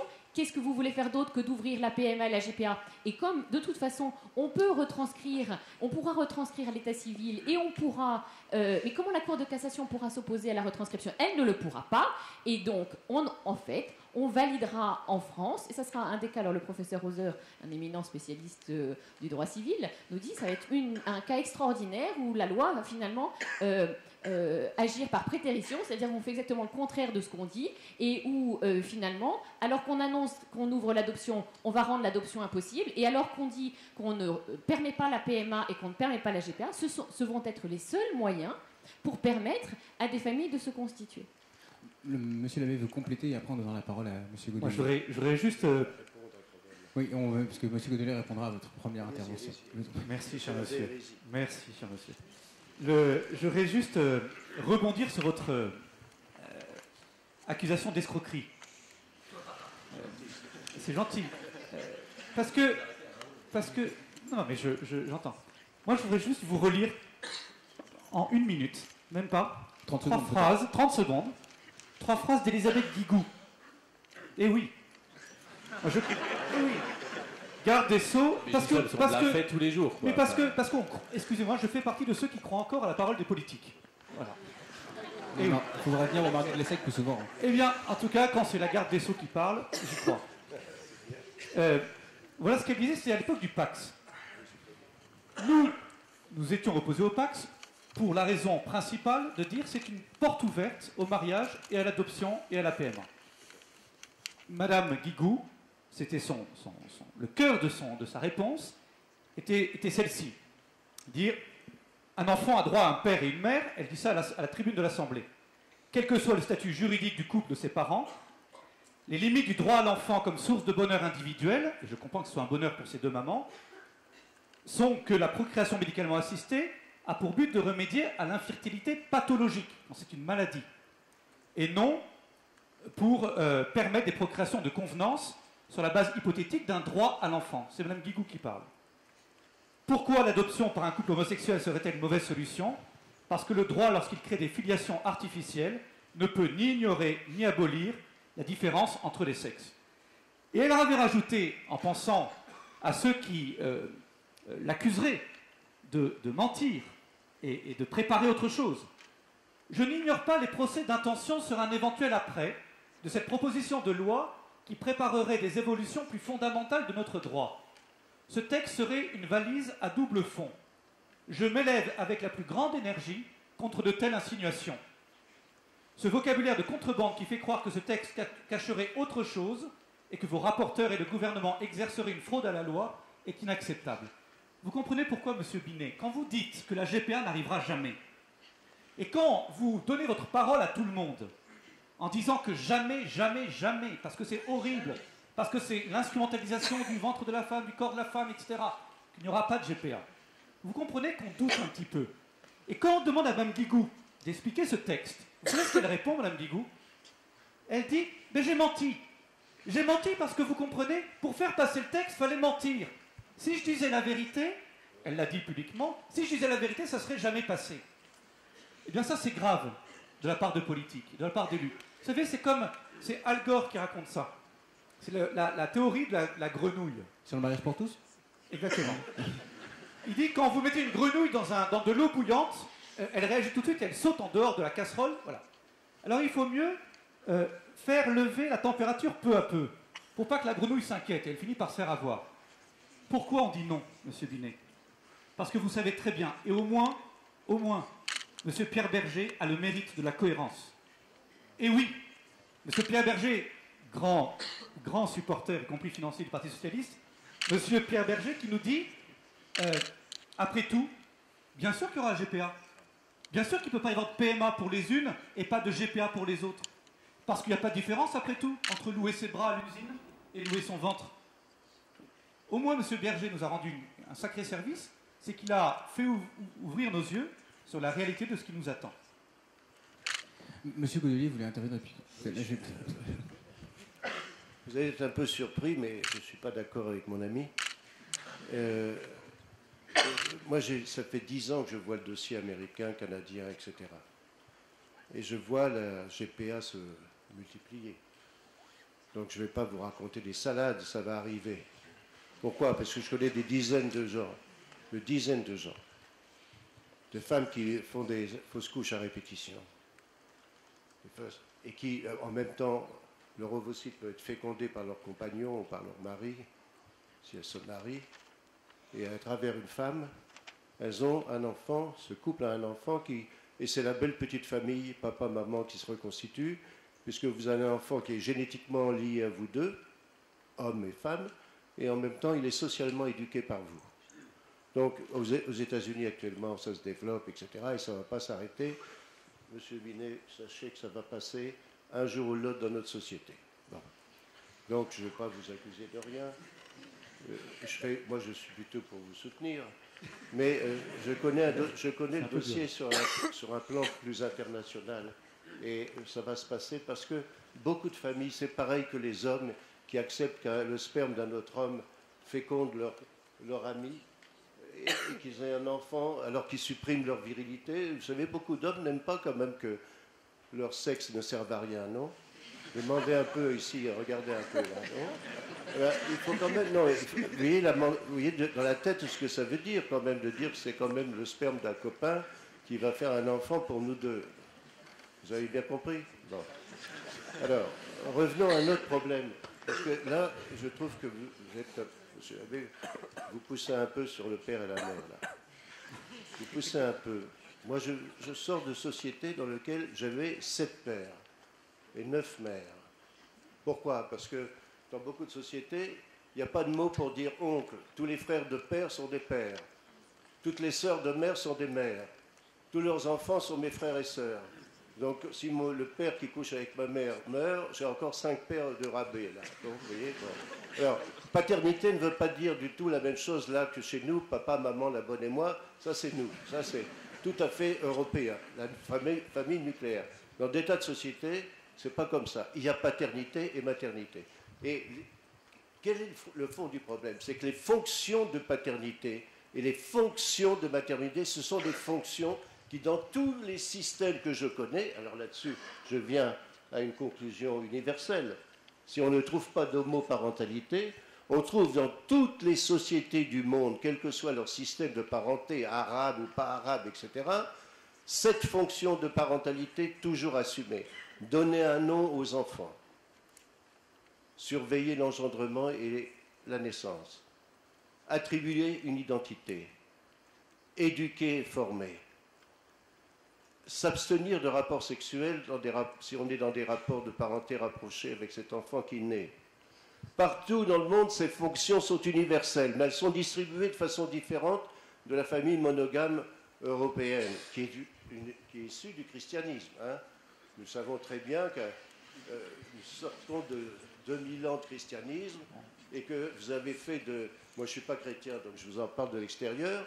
Donc, vous avez fait du mariage à sacrement, en Dieu et devant Dieu, où un homme et une femme, quand ils s'accouplent, ils ne forment qu'une seule chair, et que les enfants, c'est la chair de leur chair. Allez raconter ça dans certaines sociétés, ils rigolent, les gens. Hein, c'est pas possible. Il est impossible de dire que quand je fais l'amour avec une femme, je deviens sa chair. Et ça, c'est votre problème. En l'occurrence, c'est pas le mien, mais bon. Je dis qu'en tant qu'abbé, j'imagine, voilà. C'est pas votre problème immédiat. Peut-être en tant que chrétien, c'est quand même un problème théorique, non? Je prépare beaucoup de trucs. Et juste, Monsieur Godelier, juste pour dire une chose, avant de laisser la parole à Erwan Binet. Monsieur Godelier, moi je trouve ça passionnant, les barouillas. C'est passionnant. Je ne fais pas le prêche des barouillas, je ne suis pas un cerveau. C'est passionnant, mais qu'est-ce qu'on observe? Moi, je n'ai pas tous vos diplômes, mais moi ce que j'observe, c'est que dans les familles que j'accompagne, il y a beaucoup de familles monoparentales. J'en connais beaucoup. Exactement. À cause des événements de la vie. séparation, deuil, ou je sais pas quoi. Et c'est des femmes qui prennent. Hein. Exactement. Eh bien, je peux vous dire que toutes les familles que je connais qui vivent cette situation-là, même s'ils essayent de pallier au manque de père ou de mère, et ils y pallient souvent courageusement, ils le disent tous, le manque d'un père ou le manque d'une mère, ça reste un manque. Ça reste un manque. C'est des fonctions de père qui doivent être assumées de mère. Eh bien, je crois que l'expérience commune, en tout cas de gens lambda comme ceux qui sont là et comme moi, fait que le manque d'un père ou le manque d'une mère, ça reste un manque. Et je crois que autant on peut tout faire pour aider ceux qui vivent ce manque à y pallier, autant je crois que ce serait grave, ce ne serait pas un progrès, d'instituer en amont ce manque. Et je crois qu'on est au cœur là du débat. Et c'est peut-être là qu'il y a un tout petit problème. C'est que, si vous voulez, moi je connais beaucoup, comme vous, de couples homosexuels, de lesbiennes, etc. Il y a toujours des hommes, des femmes autour, des grands-pères, des grands-mères. Il y a la masculinité autour, de la féminité autour. Ils ne sont pas isolés. Les homos seront toujours une petite minorité dans notre société. Ceux qui n'ont pas de père ou pas de mère savent que ça ne remplace pas. C'est tout à fait ça remplace pas. C'est tout à fait. Là, vous parlez du fait du destin des familles, des séparations multiples, des femmes qui élèvent seules les enfants, les hommes passent et disparaissent. C'est pas le problème de votre problème, là, c'est le fait que les hommes passent et disparaissent. Les femmes aussi. Hein, et les femmes aussi, mais beaucoup moins. Hein, parce que c'est quand même. Monoparental, c'est surtout des femmes qui trinquent hein, et qui assument les problèmes. Donc il ne faut pas raconter des salades. Hein. C'est surtout les femmes qui sont là parce que des hommes passent et trépassent, même, j'allais dire. Hein. Donc, c'est pas tout à fait le problème. Les fonctions de paternité et de maternité sont assumées dans toutes les sociétés, c'est-à-dire protection, affection, etc., donation d'un nom, etc. Et c'est compliqué. Mais ne croyez pas que nous, on est les seuls modèles de parenté possibles. Et qu'ailleurs, c'est irrationnel, c'est tous des cons, quoi, c'est pas possible. On a bien compris, donc du coup, il y avait plusieurs concepts de parentalité qui posaient différentes problématiques. Il y a Mme Gafinel qui voulait compléter, et après on passera à la GPA avec M. Binet. Oui, moi, je voulais juste dire un mot sur toutes ces familles et ces notions de parenté et de parentalité. Il n'y a pas nécessairement, la différence n'est pas toujours dans la hiérarchie, qu'est-ce qui est mieux, qu'est-ce qui est moins bien. Nous, qu'est-ce qu'on constate ? On constate que les situations, elles sont extrêmement diverses. Elles sont très variées de toutes sortes. Par contre, il y a une chose qui est systématiquement, qu'on retrouve dans tous les cas, c'est que le conflit, il naît de la peur de ne pas garder sa place. Et quand auprès d'un enfant, vous avez finalement 3 pères, vous m'en dites si, ça sera parfait. Mais dans notre civilisation, aujourd'hui, en 2013, en France, croyez-moi, quand il y a 2-3 personnes qui revendiquent la place du père, eh bien, ça crée des difficultés que nous, on a à gérer devant le juge aux affaires familiales. Et alors, on peut toujours essayer tous les modes alternatifs de règlement des conflits, la médiation, le droit collaboratif, tout ce que vous voulez. À partir du moment où la loi ne définit pas extrêmement clairement quels sont les droits de chacun, quelle est la place de chacun, et de respecter, de faire en sorte que cette place, elle soit protégée par la loi, croyez-moi, on crée du conflit. Et dans les situations qu'on connaît, et notamment dans la question des familles homoparentales dont on a à connaître, comment fait-on quand le projet parental est porté par 4 parents ? Ce n'est pas un cas d'école, on a des exemples pratiques dans... Non. Ah ben, on les a concrètement dans nos cabinets. Comment fait-on ? Comment la loi répond ? Quelle est la place de chacun ? Parce que c'est bien gentil de dire un enfant n'a pas de père, mais il y a bien un père qui existe. Et quelle place on lui laisse ? Est-ce que juridiquement, on va lui permettre d'exercer sa place auprès de l'enfant ? Et aujourd'hui, l'enfant, il y a auprès de lui, en termes de filiation, et c'est pas la même chose qu'en termes d'éducation, et on peut parfaitement distinguer les deux situations, mais en termes de filiation, aujourd'hui, la loi est très claire. Il y a une place pour une mère et il y a une place pour un père. Sauf l'adoption simple, qui, soit dit en passant, aurait été un outil très précieux qui n'a pas été exploité. Donc, on a une place pour un père, une place pour une mère. À partir du moment où la compagne ou l'épouse de la mère peut également être le parent, et on a limité le nombre de parents à 2, quelle place vous laissez pour le père ? Comment est-ce qu'on gère ce type de situation ? Moi, je veux dire, on a l'impression dans ce texte de loi qu'il y a énormément de situations pratiques qui n'ont pas été envisagées et qui vont générer de nombreuses difficultés et qui auraient mérité d'être largement... Parce que tous ces conflits de filiation, c'est l'occasion de très grandes difficultés. Je vois que vous disiez, oh mais au Canada, aux États-Unis, ça fonctionne très bien. Moi, j'ai discuté avec un professeur québécois. Qu'est-ce qu'il nous dit? Il nous dit, oui, c'est vrai que notre droit n'est pas hyper cohérent, mais c'est pas grave, on a la jurisprudence. Ah oui, mais la jurisprudence, qu'est-ce que c'est? C'est des drames absolument monstrueux. Un enfant à qui vous expliquez en première instance qu'il a une mère, qu'il a deux mères, et à qui vous expliquez en appel que finalement il a une mère et un père, et à qui, cour de cassation passant par là, on ramène... Bon, c'est extrêmement douloureux. Nous, on a à gérer les droits de visite, les rapports de psy, etc.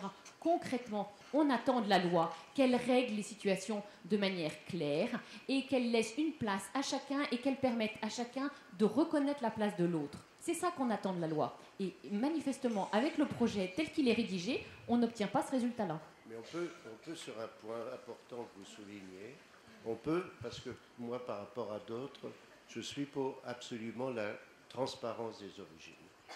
Le sperme, ce n'est pas un matériau biologique. Quand on donne du sperme pour que quelqu'un devienne père, il donne à quelqu'un l'occasion de devenir père, n'est-ce pas? C'est une donation de vie. Donc moi, je trouve qu'on doit aller dans le sens de faire que l'obligation pour les lesbiennes et autres de déclarer l'origine pour la transparence et la construction de l'identité de l'enfant, ça demande du courage de la part des lesbiennes et tout ça, mais c'est clair. C'est le cas dans certains pays du Nord qui sont plus avancés que nous et qui acceptent le mariage homosexuel. Mais je suis pour, moi, que dans la loi, est-ce qu'on peut faire une obligation de déclarer l'origine et de faire que ce soit une responsabilité des lesbiennes et des gays d'expliquer l'histoire de vie de cet enfant? Moi, je suis tout à fait d'accord. Et dans ce cas-là, ça retire, si on inscrit ce que je viens de vous dire, on retire une partie de vos anxiétés. Mais il faut le faire. Mais est-ce que vous avez vu dans le projet de loi quelque chose à ce sujet? Monsieur Binet, peut-être vous pouvez me répondre sur est-ce qu'on va le faire. Notre député va tout changer, voyons. Ouais.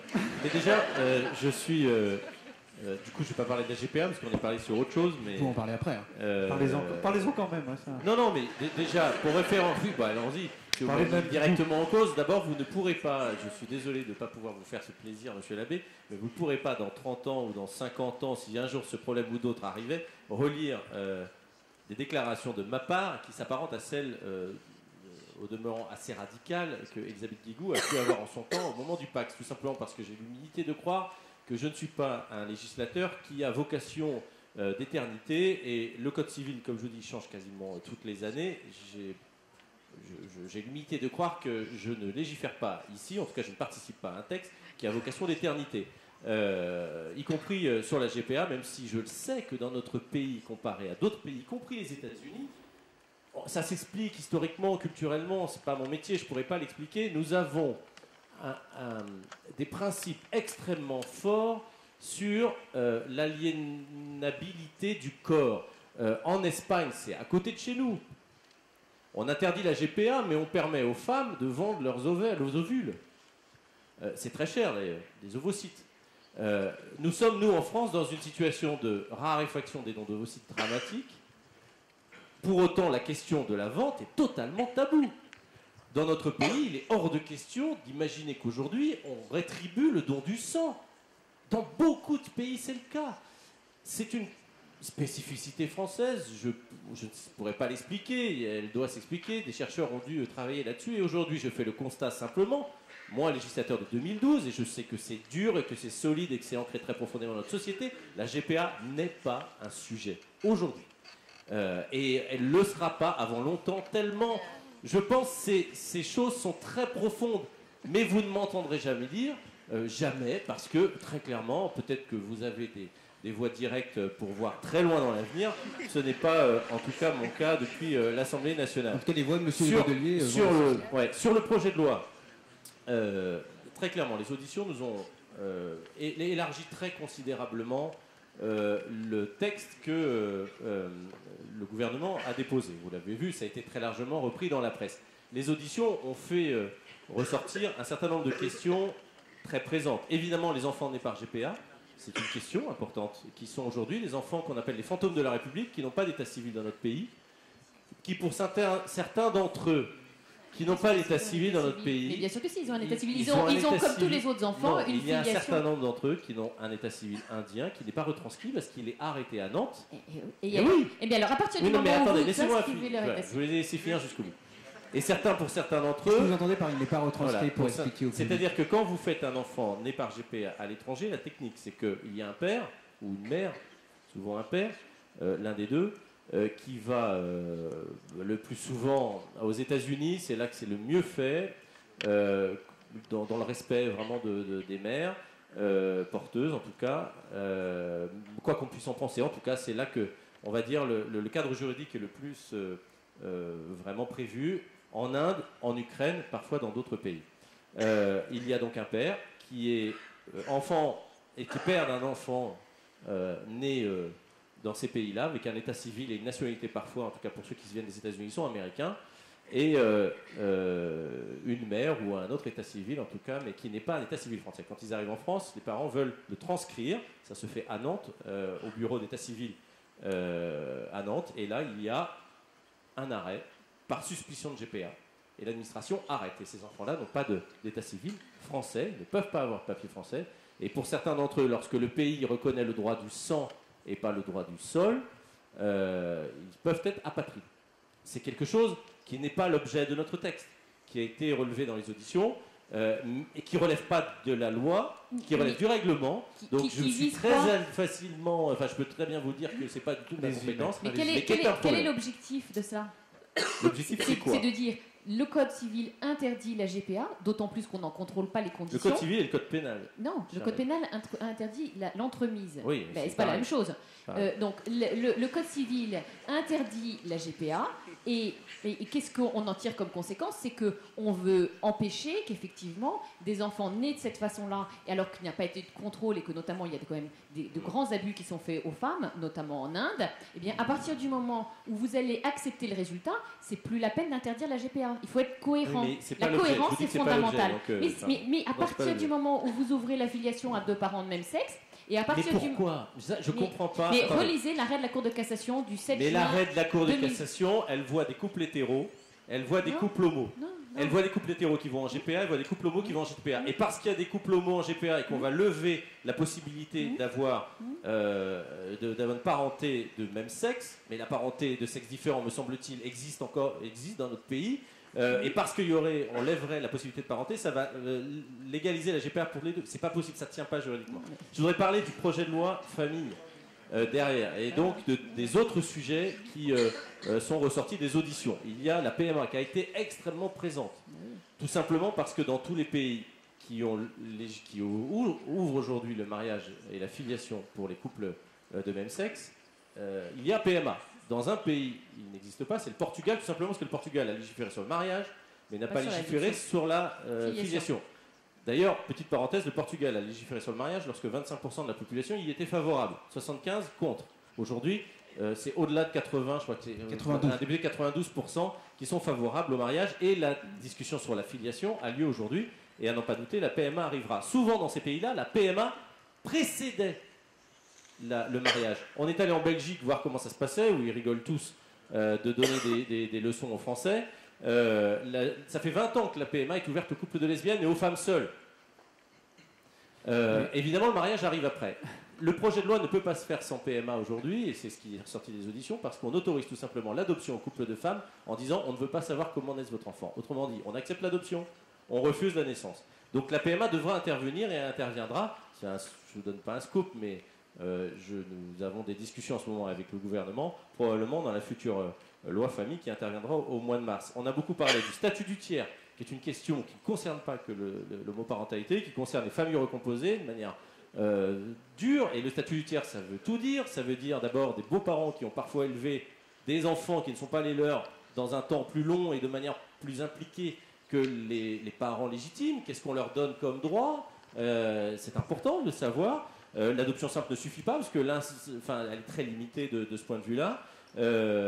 Et puis on a parlé de la réforme de l'adoption qui est très présente. Aujourd'hui, le gouvernement pense que lors du quinquennat, il y aura une réforme de l'adoption. Ce ne sera pas l'objet de la loi famille qui arrivera, mais qui est aussi un problème assez récurrent. Mais vous nous dites vous-même que finalement, il y a 3 projets de loi qui vont concerner directement ou indirectement l'adoption, la PMA et le mariage. Que n'y a-t-il pas eu une réflexion globale qui assure la cohérence entre ces différents sujets et qui nous permettent... Ah ben, là, il y avait quand même matière. Et notamment sur la PMA et sur la GPA, il y a quand même toute la réflexion sur les lois bioéthiques qui aurait mérité de s'inviter dans le débat.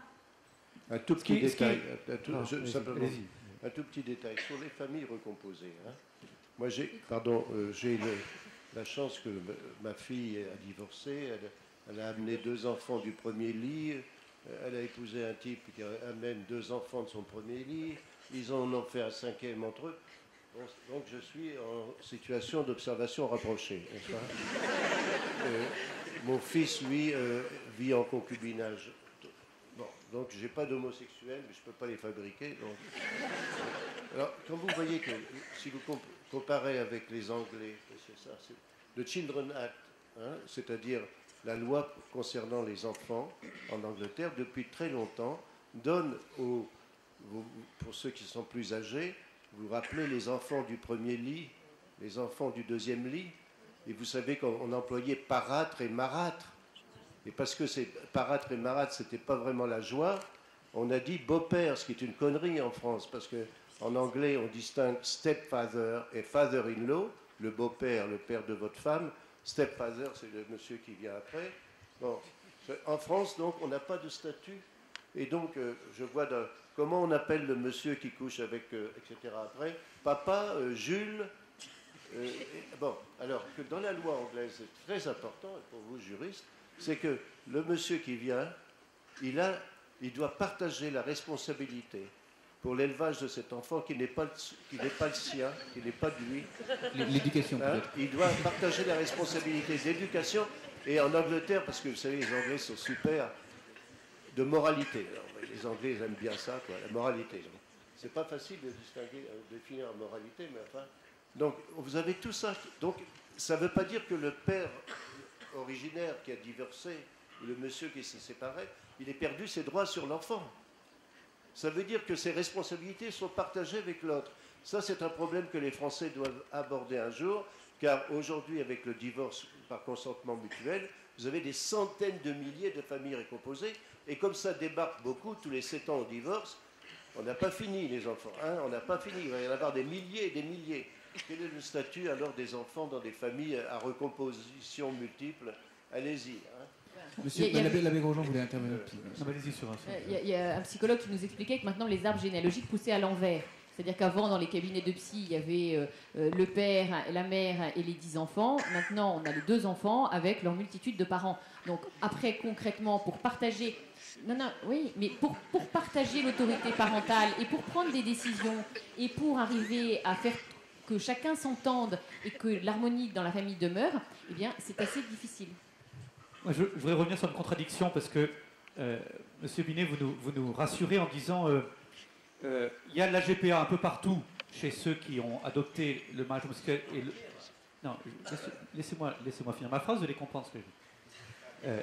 Il y a de la GPA dans d'autres pays étrangers, ok, ces mêmes pays qui ont effectivement connu cette évolution, mariage homosexuel, PMA, GPA. Monsieur Godelier nous dit, avec son expérience, que ça va arriver chez nous, mais vous nous dites, non, c'est à l'étranger, chez nous, il y aura une exception française. Parce que, et je suis d'accord avec vous, je l'espère, parce qu'on a cette éthique autour de la gratuité et de la non-marchandisation du corps. Mais en même temps, vous nous dites, pourquoi refuser la PMA, pourquoi refuser le mariage homosexuel qui se fait partout ailleurs? Moi, je voudrais comprendre pourquoi vous ne voulez pas que la France soit une exception éthique jusqu'au bout. Pourquoi la PMA, qui est d'abord un acte médical, qui permet de résoudre une difficulté, une stérilité qui est pathologique, de l'ordre de la maladie. C'est un acte médical. Pourquoi la PMA, vous la transformez pour résoudre maintenant une stérilité qui est sociale? Est-ce que c'est vraiment le but de la science? C'est-à-dire que 2 femmes ne peuvent pas d'elles-mêmes, mais je suis désolé de vous apprendre ça, mais deux femmes n'osent pas, je vais vous expliquer, avoir un enfant toute seule. Vous voyez? Voilà. Et alors, Monsieur Godelier, de deux autres non plus, micro, je vous s'il vous confirme. plaît. Voilà. Mais vous voyez, est-ce que là aussi, il y a quand même derrière, pour moi, c'est une vraie question, et c'est sans doute pour ça que M. Hollande n'est pas favorable à la PMA. Il l'a dit. Sinon, il l'aurait mis dans sa promesse. Il l'a dit lui-même. Il l'aurait mis dans le projet de loi. C'est pour ça qu'il y a une trentaine de députés socialistes qui ont refusé que la PMA, d'être associée à cette demande de PMA. Pourquoi ils l'ont refusé? Parce que je pense qu'on est en train d'être dans une logique de toute puissance qui fait qu'on demande à la science de pouvoir résoudre tous mes désirs. Je ne suis pas sûr que c'est un progrès. En tout cas, c'est une vraie question philosophique sur laquelle il aurait fallu prendre le temps de réfléchir ensemble et non pas de simplement d'être là dans de répondre à des revendications de telle ou telle association. On va poser la dernière question du débat avant de donner la parole au public. Donc nous avons déjà parlé du Portugal. Donc aujourd'hui au Portugal, une majorité de gens sont favorables au mariage homosexuel, mais ce n'était pas le cas avant le vote de la loi. Donc dès lors, la loi est-elle le moteur du changement des sociétés ou un simple moyen de reconnaître les évolutions de notre société? C'est une question ouverte. Donc, prenez la parole. Monsieur Godelier, je vous en prie. Les homos n'ont pas attendu après nous. Hein. Ils n'ont pas attendu pour vivre ensemble. Je dis pas se marier, vivre ensemble, pour avoir des enfants, les adopter. Donc les mœurs, comme on dit autrefois, ont changé. Maintenant, c'est l'État qui donne des droits. C'est pas moi qui m'accorde des droits, je les attache à ma voisine et tout ça. C'est l'État. Donc la question est politique. Et quand le politique aura tranché, il y aura des conséquences juridiques, un encadrement juridique. Mais c'est par le politique. Et le politique, jusqu'à maintenant, en France, c'est l'État. Et c'est l'État seul qui peut m'attacher des droits ou me les retirer. C'est bien clair. Donc c'est pour ça que la dialectique de votre question implique les deux bouts. Peut-être la vie pousse toujours spontanément, la vie pousse.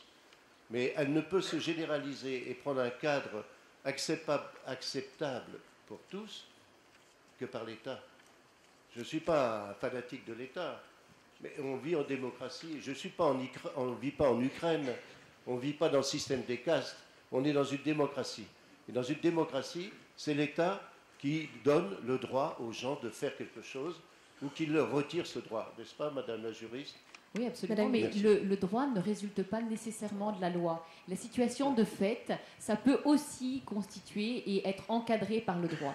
Et finalement, quelquefois, la loi et le fait de légiférer, ça complique plus que ça ne facilite. Et on avait un certain nombre de situations de fait qui existent et qui sont extrêmement variées.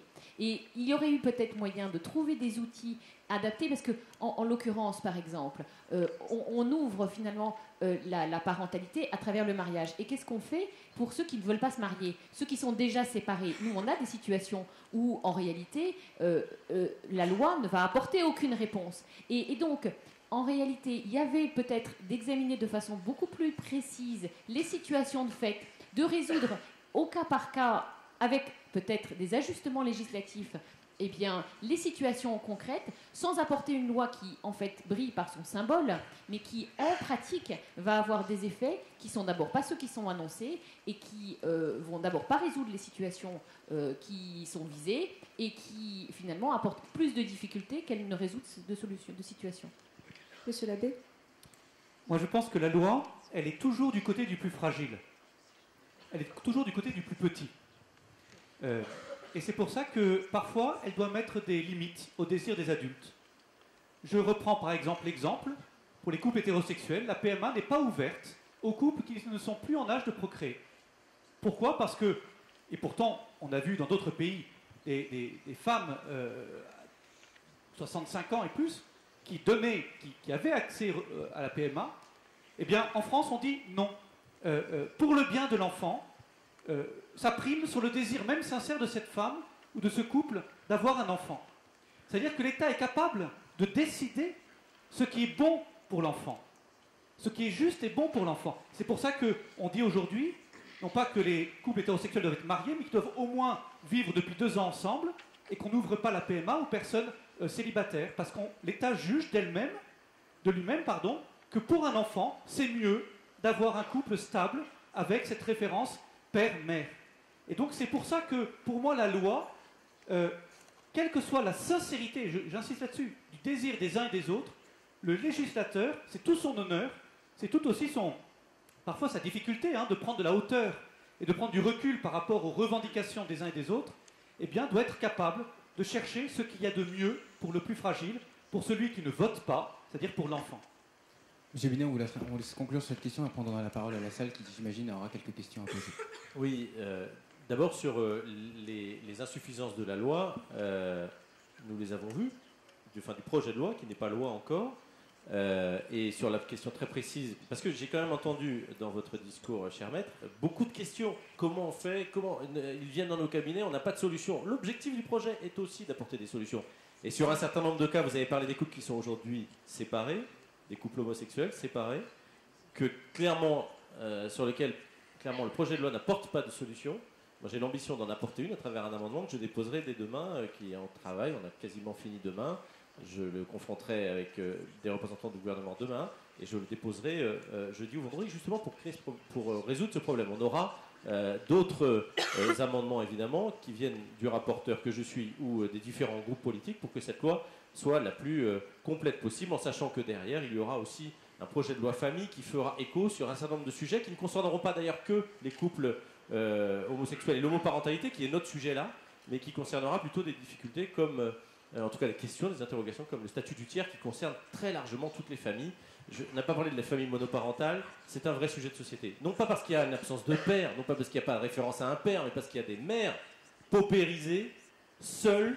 Elles sont seules, elles sont totalement isolées, elles n'ont pas capacité à travailler et elles sont en train d'affluer, notamment auprès des conseils généraux. Moi je suis conseiller général sur mon territoire en Isère.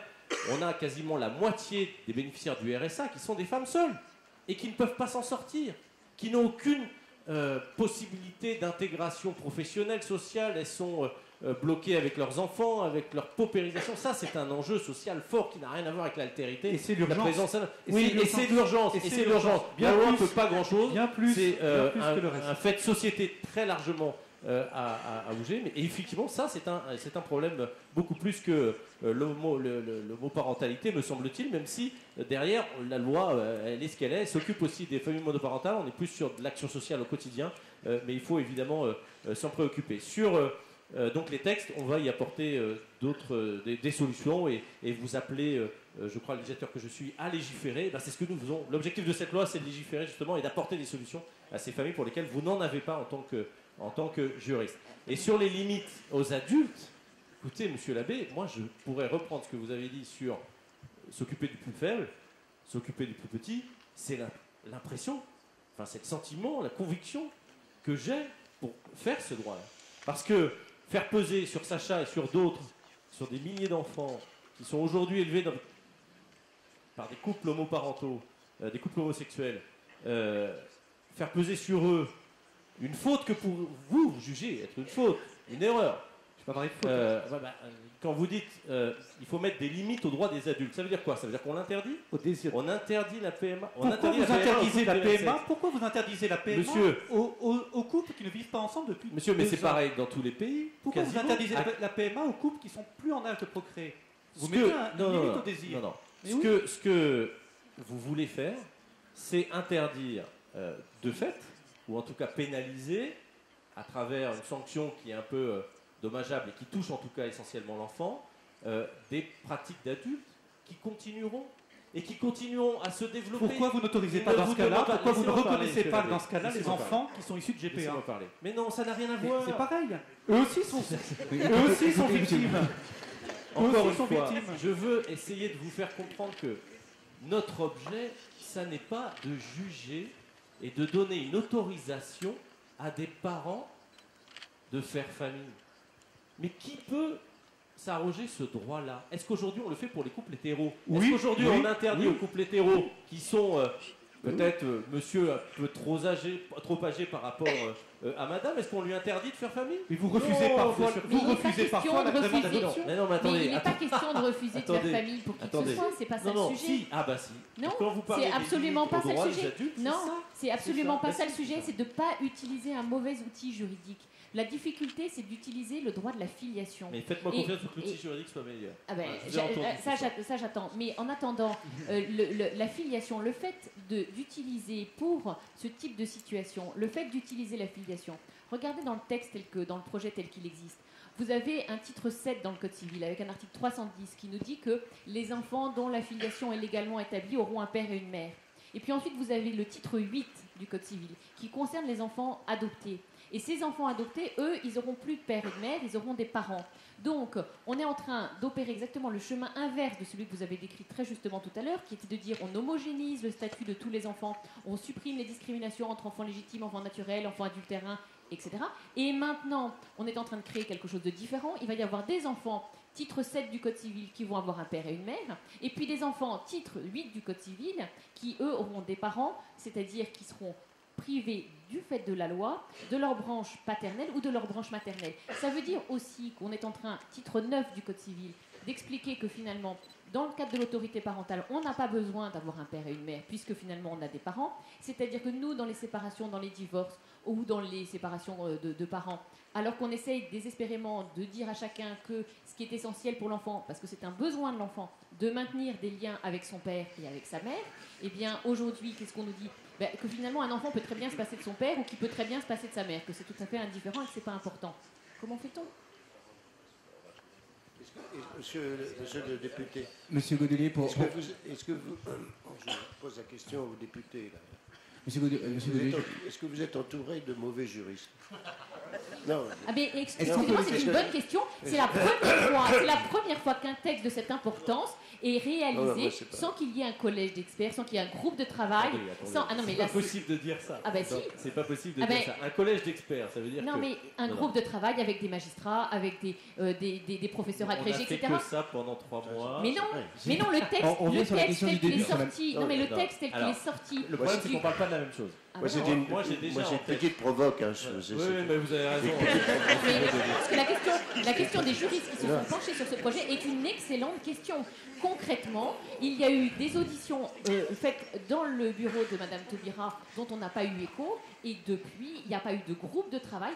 Regardez les réformes de la filiation dont on a parlé il y a un instant, regardez la réforme du divorce. À chaque fois, il y a eu un groupe de travail qui constituait essentiellement des professeurs agrégés, mais également des magistrats, etc. Non, très bon à l'époque, et là, il n'y a pas eu. Ben là, il n'y a pas eu. Et résultat, ah ben alors, excusez-moi, quels sont les professeurs Mais ça, c'est pas le travail du gouvernement. Vous faites un travail du parlementaire. Oui, c'est un vélo qui... on comprend bien les différents... Excusez-moi, mais j'ai suivi dans le cadre des auditions, tous les parlementaires qui écoutaient, très souvent disaient « Oui, vous savez, nous, ça nous intéresse beaucoup parce qu'on n'est pas juriste ». Et donc, à partir de ce moment-là, on s'interroge sur la nécessité de faire appel à des spécialistes qui auraient pu peut-être assurer la cohérence du texte. Maître et monsieur le député, on comprend bien tous ces problèmes méthodologiques, de code civil, c'est extrêmement intéressant. Mais j'imagine qu'il y a des questions dans le public. Donc on va donner la parole à la salle pour quelques questions. Alors je vous demanderai, si vous souhaitez poser une question, de bien poser une question et de ne pas développer trop longuement pour que chacun puisse poser une question. Et à l'occasion de votre question, de bien vouloir vous lever et de vous présenter. Merci.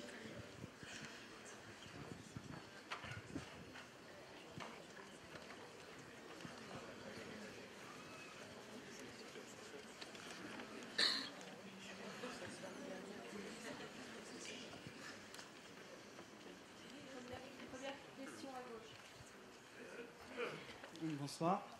Ma question s'adresse plus particulièrement à monsieur l'abbé Grosjean et sa religion, hein, on peut dire ça comme ça.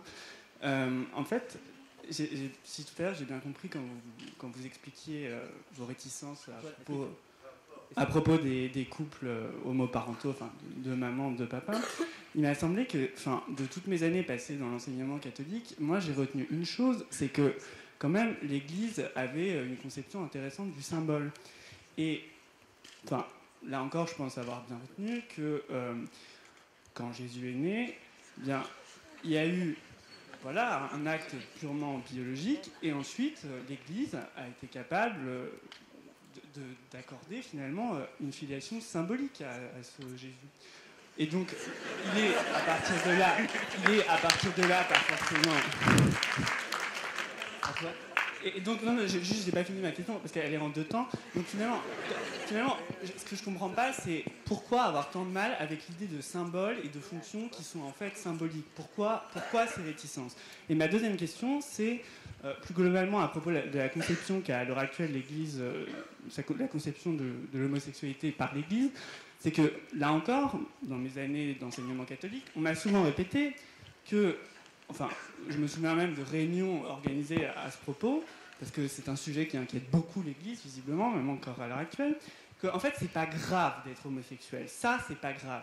Mais ce qui est très très grave, et vous avez employé ce mot tout à l'heure, c'est, vous avez dit, ce qu'on veut, c'est limiter, le désir, en fait. Et moi, je me souviens, oui, le désir d'enfant. Et donc, oui, mais même le désir, pas forcément d'enfant. On va passer à la question. Juste, et donc en fait, moi, ce que je comprends pas, c'est comment on peut affirmer que finalement, voilà, des gens, enfin, dans la conception de l'Église, peuvent vivre leur sexualité finalement sans jamais la réaliser, parce que voilà, ces personnes, comme l'Église dit souvent, peuvent trouver d'autres voies d'accomplissement. Alors merci. Je pense que, merci de votre question, je pense que vous avez dû sécher pas mal de cours de caté quand même. Je vous confirme que non. Il était dans ma classe et il n'a pas séché. Parce que, alors je veux bien transformer cette conférence en cours de théologie dogmatique, mais j'en profite aussi d'ailleurs pour reconnaître, vous reconnaissez l'intérêt, et vous le direz à M. Payon, d'avoir en dehors des cours quelques moments où on peut échanger sur d'autres choses que les maths ou l'histoire. Et que ça n'a pas l'air de vous avoir traumatisé malgré tout. Voilà. D'accord. Il n'a jamais fait ça. Il parle aux parents. Alors, je crois que d'abord, enfin, moi je veux bien rentrer dans la théologie, hein, mais c'est bien. Ce qu'on est en train de parler, il n'y a pas de... J'ai vu ça, même Madame Delaunay, Michel Delaunay, là, a fait de l'humour là-dessus sur Twitter. Vouloir plaquer nos histoires de PMA, de GPA, etc., sur les questions théologiques de Trinité, de conception virginale, d'immaculée conception, etc., je pense que c'est pas le sujet. C'est-à-dire que la naissance de... Enfin, je veux bien rentrer dans le truc, mais la naissance de Jésus, elle est miraculeuse, il n'est pas né de l'engendrement d'un homme et d'une femme, etc. Donc, on n'a jamais dit, et l'Église n'a jamais dit, que la famille que vous construirez peut-être un jour doit ressembler là-dessus à la Sainte Famille, vous voyez ? Tout le message de l'Église sur le mariage, que je vous invite à lire, n'est pas dans l'imitation de ce modèle-là. Ensuite, ça c'est mon boss.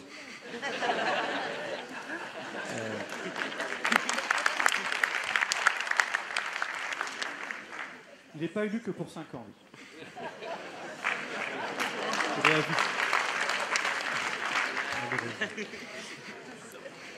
Ça le rend peut-être très libre, justement, parce qu'il n'est pas là pour plaire.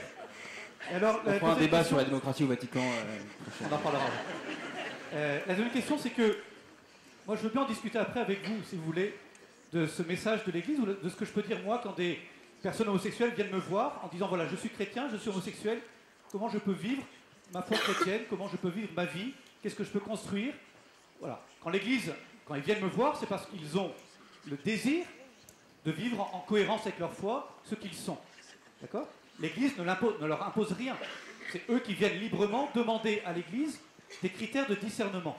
C'est important de dire ça. L'Église, elle s'adresse à ceux qui veulent suivre cette voie chrétienne, qui n'est imposée à personne. Mais ce qui est très important de dire, c'est que ce débat n'a jamais été un débat autour de l'homosexualité. C'est pour ça que toutes les accusations un peu faciles d'homophobie ne tiennent pas. La question n'est pas l'homosexualité. Je le disais tout à l'heure, la question n'est pas de refuser la PMA aux couples de même sexe parce qu'ils sont de même sexe.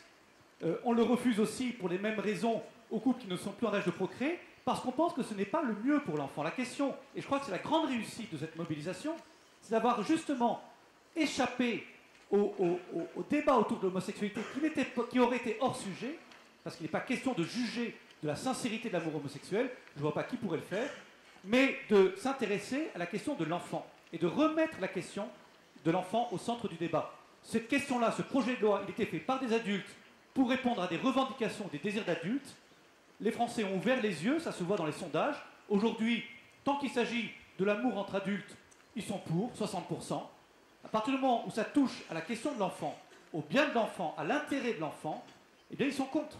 Et aujourd'hui, ils sont contre l'adoption, ils sont contre la PMA, et ils sont contre encore plus la GPA. Donc voilà, je ne veux pas transformer ça. Le reste est un autre sujet, et je crois que c'est important justement, pour le respect des personnes, de ne pas faire de ce débat-là un débat sur l'homosexualité, et d'en faire quelque chose. Et là, on n'est pas d'accord sur les moyens, et je crois qu'on est d'accord sur le but, c'est de tout faire pour protéger le plus fragile et le plus petit. Une autre question ? Au fond à droite.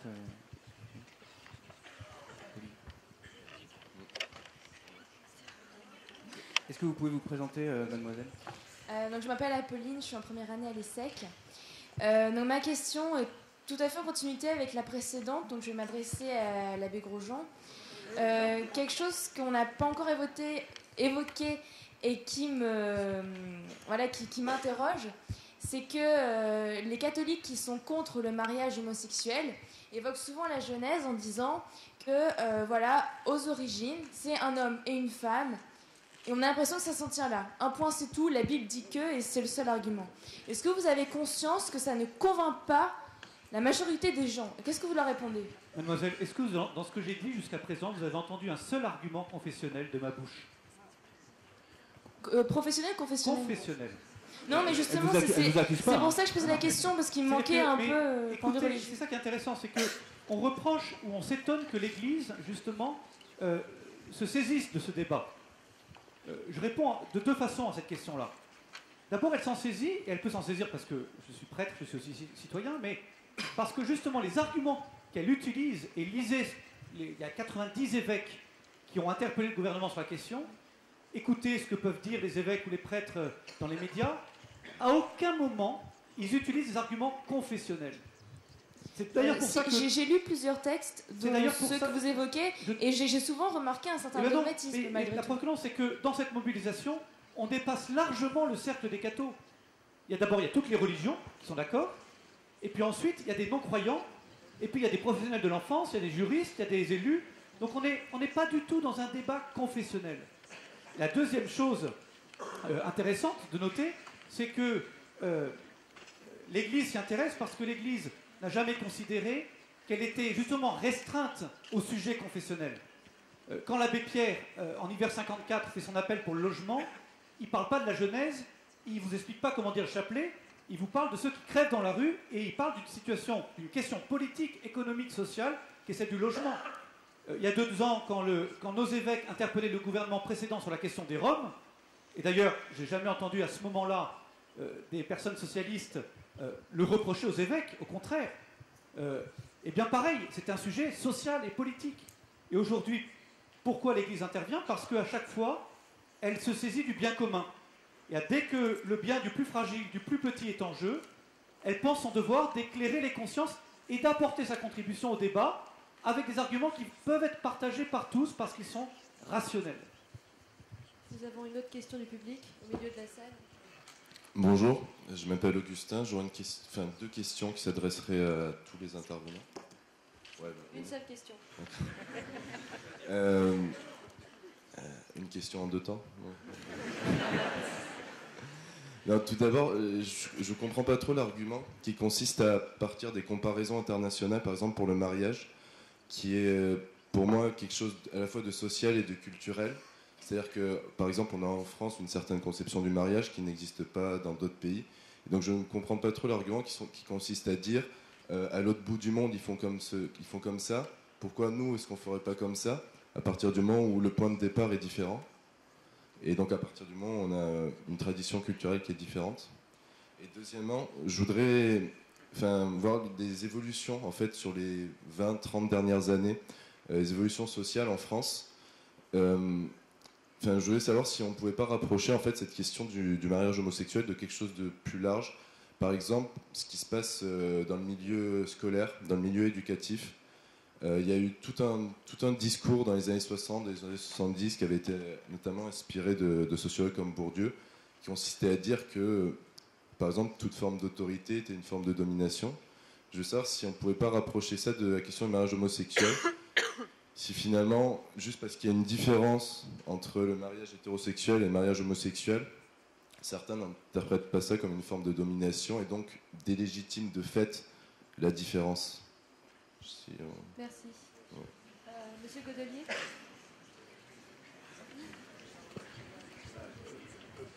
Pour juger des faits sociaux, il faut quand même savoir un peu d'histoire et un peu de sociologie comparée.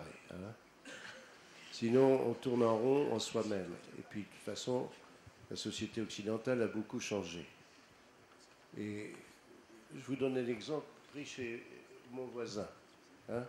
Je prends un exemple chez mon voisin. Parce que bon, le christianisme a modelé l'Occident, il ne faut pas se cacher, quoi. Donc, et a imposé la famille nucléaire. Autrefois, ça n'existait pas à Rome. C'est un phénomène historique. Il y avait des familles nucléaires, c'est devenu la famille type pour le christianisme. Ok? Ça, c'est un fait. Au début, c'était les adultes qui étaient baptisés parce qu'ils avaient la conscience de pouvoir choisir leur foi. Ensuite, l'Église a permis que ce soit des bébés. Et on a inventé le parrain et la marraine, qui ne pouvaient d'ailleurs pas se marier. Donc, des pères spirituels. Ensuite, le mariage a été célébré, la promesse, peut-être vous savez ce que c'est que les fiançailles, non? C'était une promesse de mariage. Ça a été au XIIIe siècle sur le parvis des églises, puis ensuite le mariage est devenu dans l'église. Si vous n'étiez pas baptisé, vous étiez enterré, si vous étiez en plus hors mariage, vous étiez enterré dans un coin du cimetière, qui n'était pas un coin sacré. Je ne sais pas si vous savez tout ça. Donc, regardez d'où nous sortons, et regardez ce que la sexualité a été normalisée par le christianisme. Pas de sexe avant le mariage, pas de petits coups sur le côté quand on est marié, et puis pas de jouissance, parce que c'est d'abord la reproduction, mais pas le désir sexuel. Et ensuite, après le mariage, si vous êtes veuf, pas encouragé à vous remarier. Donc ça fait longtemps qu'on est formaté. Les jeunes, il y a longtemps qu'ils sont... Vous frisez la caricature. Oui, mais c'est une bonne caricature parce que c'est les traits essentiels. Bon. Donc, on est sorti de tout ça. On sort de tout ça. Vous, les jeunes, vous vous mariez pas pour faire l'amour. Vous faites l'amour sans vous marier. Vous vivez en couple et vous vous mariez pas quand vous avez un enfant. Vous attendez peut-être d'en avoir 2 avant de vous marier. Donc, le mariage aussi a beaucoup changé. Alors, quand vous dites on va pas regarder à côté... Ben regardez d'abord ce qu'on fait. Ce qu'on fait, c'est qu'on change tout le temps et que vous bénéficiez, vous les jeunes, de toutes sortes de changements que les gens de ma génération ne pouvaient pas avoir. Qu'est-ce qu'on faisait quand il y avait une femme dans un village qui avait accouché d'un enfant sans se marier? Qu'est-ce qui se passait? On lui prenait le bébé, on le passait ailleurs, etc. Et on dissimulait cette naissance hors mariage parce que c'était une honte, etc. Tout ça, ça a terminé maintenant. Tout à fait. Donc, comprenez que l'évolution de notre société, nous, occidentaux, c'est un changement profond qui s'est accéléré depuis le XXe siècle. Bien sûr, ça s'est accéléré depuis la Révolution française. Je m'excuse, monsieur l'abbé, mais quand même, la Révolution française a donné des droits rationnels aux gens et pas seulement des droits spirituels. Donc, est-ce que vous voyez la différence? Bon. Alors, vous n'avez pas attendu la Révolution française pour donner les droits. Mais la dignité de la femme doit beaucoup quand même au christianisme. Je ne nie pas le qui christianisme. l'a fait égal de l'homme. Je ne nie pas le christianisme. Voilà. Mais je vous dis que la Révolution française vous a donné à vous. Il y a eu quelques progrès et à moi grâce au christianisme. Oui. Oui. Alors, heureusement, parce qu'il y a eu une révolution qui a poussé aussi le christianisme. Voilà. Donc, qui pousse qui? N'est-ce pas? Réponse. Qui pousse qui? Bon, très bien. Voilà. Donc c'est ça que je voulais vous dire. Ne croyez pas qu'on va apporter des formules de Chine ou des formules de Nouvelle-Guinée.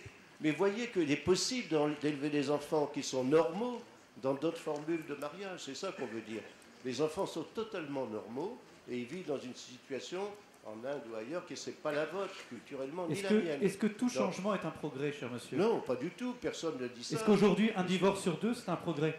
Mais ça écoutez, oui. Est-ce que c'est un progrès? Non, vous voulez arrêter le divorce des gars qui veulent divorcer? Non, je dis que... Essayez, tiens. Allez dans la rue demain pour demander aux gens qui veulent divorcer. Je dis que ce serait, comme disait le député, ce serait à mon avis, une vraie urgence de fortifier le mariage civil, d'aider à les couples. Mais les gens n'ont pas attendu... Parce que les premières victimes sont les enfants, bien sûr. Mais les gens n'ont pas attendu après vous. Quand le divorce était interdit, vous vous rappelez plus ce qui se passait avant que le divorce par consentement mutuel existe? Vous vous rappelez pas ce qui se passait en France?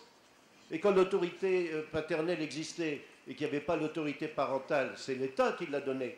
L'État a donné l'autorité parentale, qui est une égale autorité à la femme et à l'homme. Avant, c'était l'homme.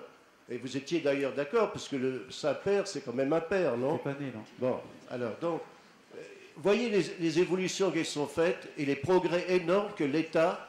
Je ne suis pas en train de faire l'apologie de l'État et du droit, mais pour qu'on avance, il faut qu'on puisse trancher politiquement. Et trancher politiquement, c'est l'État qui le fait. Et quand l'État le fait, il retire des droits à vous ou il vous en donne des nouveaux. C'est tout. Avant, les bâtards étaient nés hors mariage. Maintenant, le statut de l'enfant, comme l'a dit ma voisine, né hors mariage ou dans le mariage, c'est indifférent la vie du couple qui a fait cet enfant. Tous les drames familiaux, l'enfant ne doit pas le subir. L'État a protégé l'enfant et a fait que, contre les conneries des parents, hein, parce qu'il faut quand même, je suis d'accord avec vous, hein, ça déménage beaucoup tous les 6 mois. Bon, mais c'est pas la faute c'est pas la faute de personne. C'est les enfants qui souffrent, c'est tout.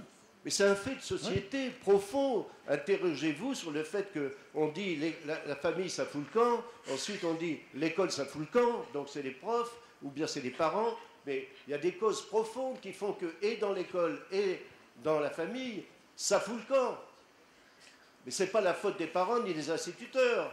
Il y a des choses profondes qui détruisent le lien social en France. Et pas seulement pour produire des petits et des faibles, mais pour produire des riches aussi. Donc il y a des choses profondes qui dissolvent les liens sociaux. Moi, quand j'étais petit, je savais le nom de mon grand-oncle. Personne ne connaît le nom de son arrière-grand-oncle, grand-oncle, c'est fini. Tous les collatéraux, c'est terminé maintenant. La famille française a changé en 30 ans de façon formidable. Alors, si on n'a pas cet arrière-fond de vision dans notre société qui évolue, on pense. Je suis d'accord avec vous que le problème, c'est pas l'homo. Je ne vais pas m'exciter sur l'homosexualité, mais je ne pense pas que les homos sont pires pour élever les enfants que les autres. Vous le savez bien que tout ce qui se passe chez nous, c'est plutôt les hétéros, non? Non, mais la question n'est pas de savoir. Non, mais le désir. Le problème, c'est le désir. Je ne discute pas du désir, je parle des responsabilités. Et là où ça me sépare peut-être des socialistes, c'est que moi, je veux la clarté des origines. C'est-à-dire que si un enfant est né du sperme d'un autre, il faut avoir le courage de le dire. Pour sa construction à lui et pour la sérénité des parents. Alors, si on n'est pas capable d'aller jusque-là, monsieur le député, si on n'est pas capable d'en faire un problème de société, cette transparence de l'origine et la responsabilité, je ne suis pas d'accord. Madame Gaffinel, pouvez-vous conclure cette question, s'il vous plaît?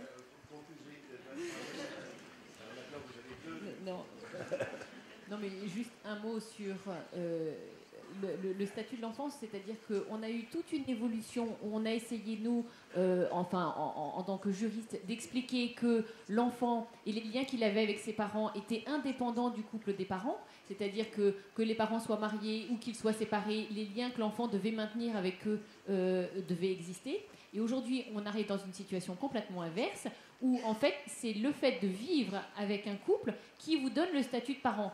C'est-à-dire que c'est exactement le schéma inverse. On avait le lien avec l'enfant qui était indépendamment du couple, et maintenant le lien avec l'enfant, il dépend de l'existence du couple. Voilà, et c'est en fait mélanger les droits de l'éducation. Personne ne conteste les capacités éducatives de tel ou tel adulte et de telle ou telle situation. Ça, c'est autre chose. Et d'ailleurs, nous, dans nos cabinets, ça fait bien longtemps que quand un époux ou un parent se sépare et qui va refaire sa vie avec une personne de même sexe ou pas, eh bien, le juge aux affaires familiales n'est pas du tout intéressé par cette question. C'est indifférent. Ce qui compte, c'est les qualités éducatives des personnes. Et là, le système existant est le même pour chacun des citoyens, quelle que soit son orientation sexuelle. Ça fait bien longtemps qu'on n'a pas de débat sur cette question. Mais bien sûr, mais ça, c'est totalement acquis. Et d'ailleurs, dans les auditions, on voyait bien que ces familles disaient que le plus souvent en pratique, dans leur village, dans leurs etc., les choses se passaient bien. Ce qui est problématique, c'est de mettre une loi qui va modifier radicalement l'organisation de la filiation. C'est ça qui est questionnant. Et en modifiant radicalement l'organisation de la filiation, sans en tirer aucune des conséquences collatérales, et du coup, en organisant une situation qui va être cause de certainement beaucoup de difficultés, beaucoup plus de difficultés qu'elle n'en résout. Nous avons une dernière question du public, donc au fond à droite. Non, c'est moi en fait. Ah, désolé.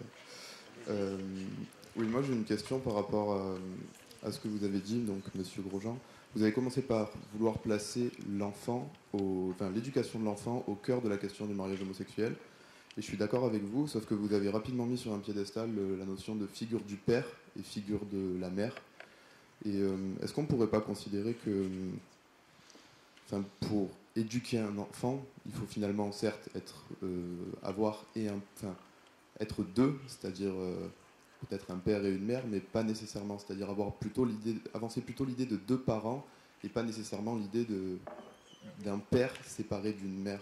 C'est-à-dire, j'ai l'impression que je pense que l'éducation c'est quelque chose de peut-être plus central en fait. C'est pas nécessairement le père n'a pas pour charge de transmettre certaines valeurs et la mère d'autres valeurs. Merci. Moi, je veux répondre avec simplement du bon sens. Je crois que j'ai l'expérience que mon père m'a pas aimé comme ma mère m'a aimé. C'est que l'amour d'un père, c'est pas la même chose que l'amour d'une mère.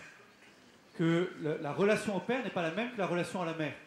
Qu'il y a une complémentarité qui est précieuse. Et d'ailleurs, c'est assez paradoxal de vouloir aujourd'hui promouvoir cette parité partout, parce qu'on est persuadé justement du prix de cette complémentarité homme-femme, et de vouloir retirer la parité d'un seul endroit qui est la famille, qui est le couple. Moi, je pense que pour l'enfant, cette complémentarité père-mère, quand elle est possible, elle est précieuse.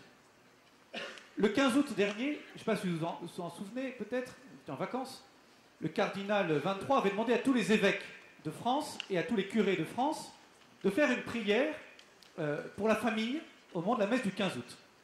Il y a une journaliste d'Europe 1 qui m'appelle après pour avoir ma réaction. Elle me dit, qu'est-ce que vous pensez, c'est en direct, elle me dit, qu'est-ce que vous pensez de la prière anti-homo? Pardon? Oui, la prière anti-homo que vous venez de dire à la messe. Je dis, écoutez, chère madame, quand les chrétiens prient, ils ne prient jamais contre quelqu'un, ils prient pour quelqu'un. Elle dit, je lui dis, mais redites à vos auditeurs, relisons ensemble la phrase qui vous a choqué. Elle relit la phrase qui l'a choquée, qu'elle trouvait stigmatisante. Que les enfants, Seigneur, nous te prions pour que les enfants puissent bénéficier de l'amour d'un papa et d'une maman. Je dis, mais est-ce que vous vous rendez compte de là où on en est? Vous disiez, jamais la GPA, machin, etc., jamais Mais est-ce qu'on aurait imaginé il y a 10 ans avoir ce débat, de se dire, est-ce que c'est complémentaire un père et une mère? Est-ce que c'est pas le mieux? Bien sûr qu'il y a plein d'événements de la vie, il y a des situations où c'est pas possible. Et je les connais, et on accompagne, et on aide à pallier tout ça. Bien sûr, le but c'est d'aider ces enfants, on est d'accord. Mais quand c'est possible, est-ce que le mieux c'est pas d'offrir cette complémentarité père-mère? Est-ce que ceux qui ont eu la grâce d'avoir un père et une mère ne peuvent pas dire, eux les premiers, avec le bon sens, sans diplôme, sans rien, mais de dire que c'était pas la même chose un papa et une maman? On en est là, c'est ça qui est incroyable, c'est qu'en fait il y a eu ce projet de loi qui est sorti de je ne sais pas quel esprit, de microcosme, de je sais pas quoi, de à Paris, machin, mais quand vous dites ça aux gens, c'est une question de bon sens, un papa c'est pas une maman. Et du coup, encore une fois, créer des situations. C'est une chose d'accompagner les situations. Maître Gafinel a très bien dit, on peut trouver les arrangements pour améliorer l'accompagnement des situations existantes, pour que ces enfants ne soient jamais victimes d'inégalités. On est d'accord, monsieur le député. Mais c'est une chose d'accompagner les situations, c'est autre chose d'instituer, vous voyez, ce manque de par la loi, décider que tel enfant, eh bien, n'aura pas Sacha n'aura pas de père, ne connaîtra pas, il n'aura pas accès à l'identité de son père. Et il aura deux mamans. Eh bien, je trouve que c'est extrêmement lourd comme décision de prendre cette décision pour un enfant. Je vous remercie, monsieur l'abbé. Je vous remercie, vous quatre, d'être venus à notre débat. C'était vraiment un réel plaisir. Je tiens également à remercier nos partenaires, le cabinet de conseil en stratégie opérationnelle Wave, le cabinet Mazar d'audit et de conseil, ainsi que le groupe La Poste. Et je vous invite tous à un cocktail offert par l'association Diversity. En cafétéria, vous pourrez prolonger le débat entre vous et avec certains de nos intervenants. Et je vous annonce que le 22 janvier, nous vous attendons tous très nombreux pour un débat avec Lilian Thuram sur l'égalité des chances dans le dôme de l'ESSEC. Bonne soirée, merci.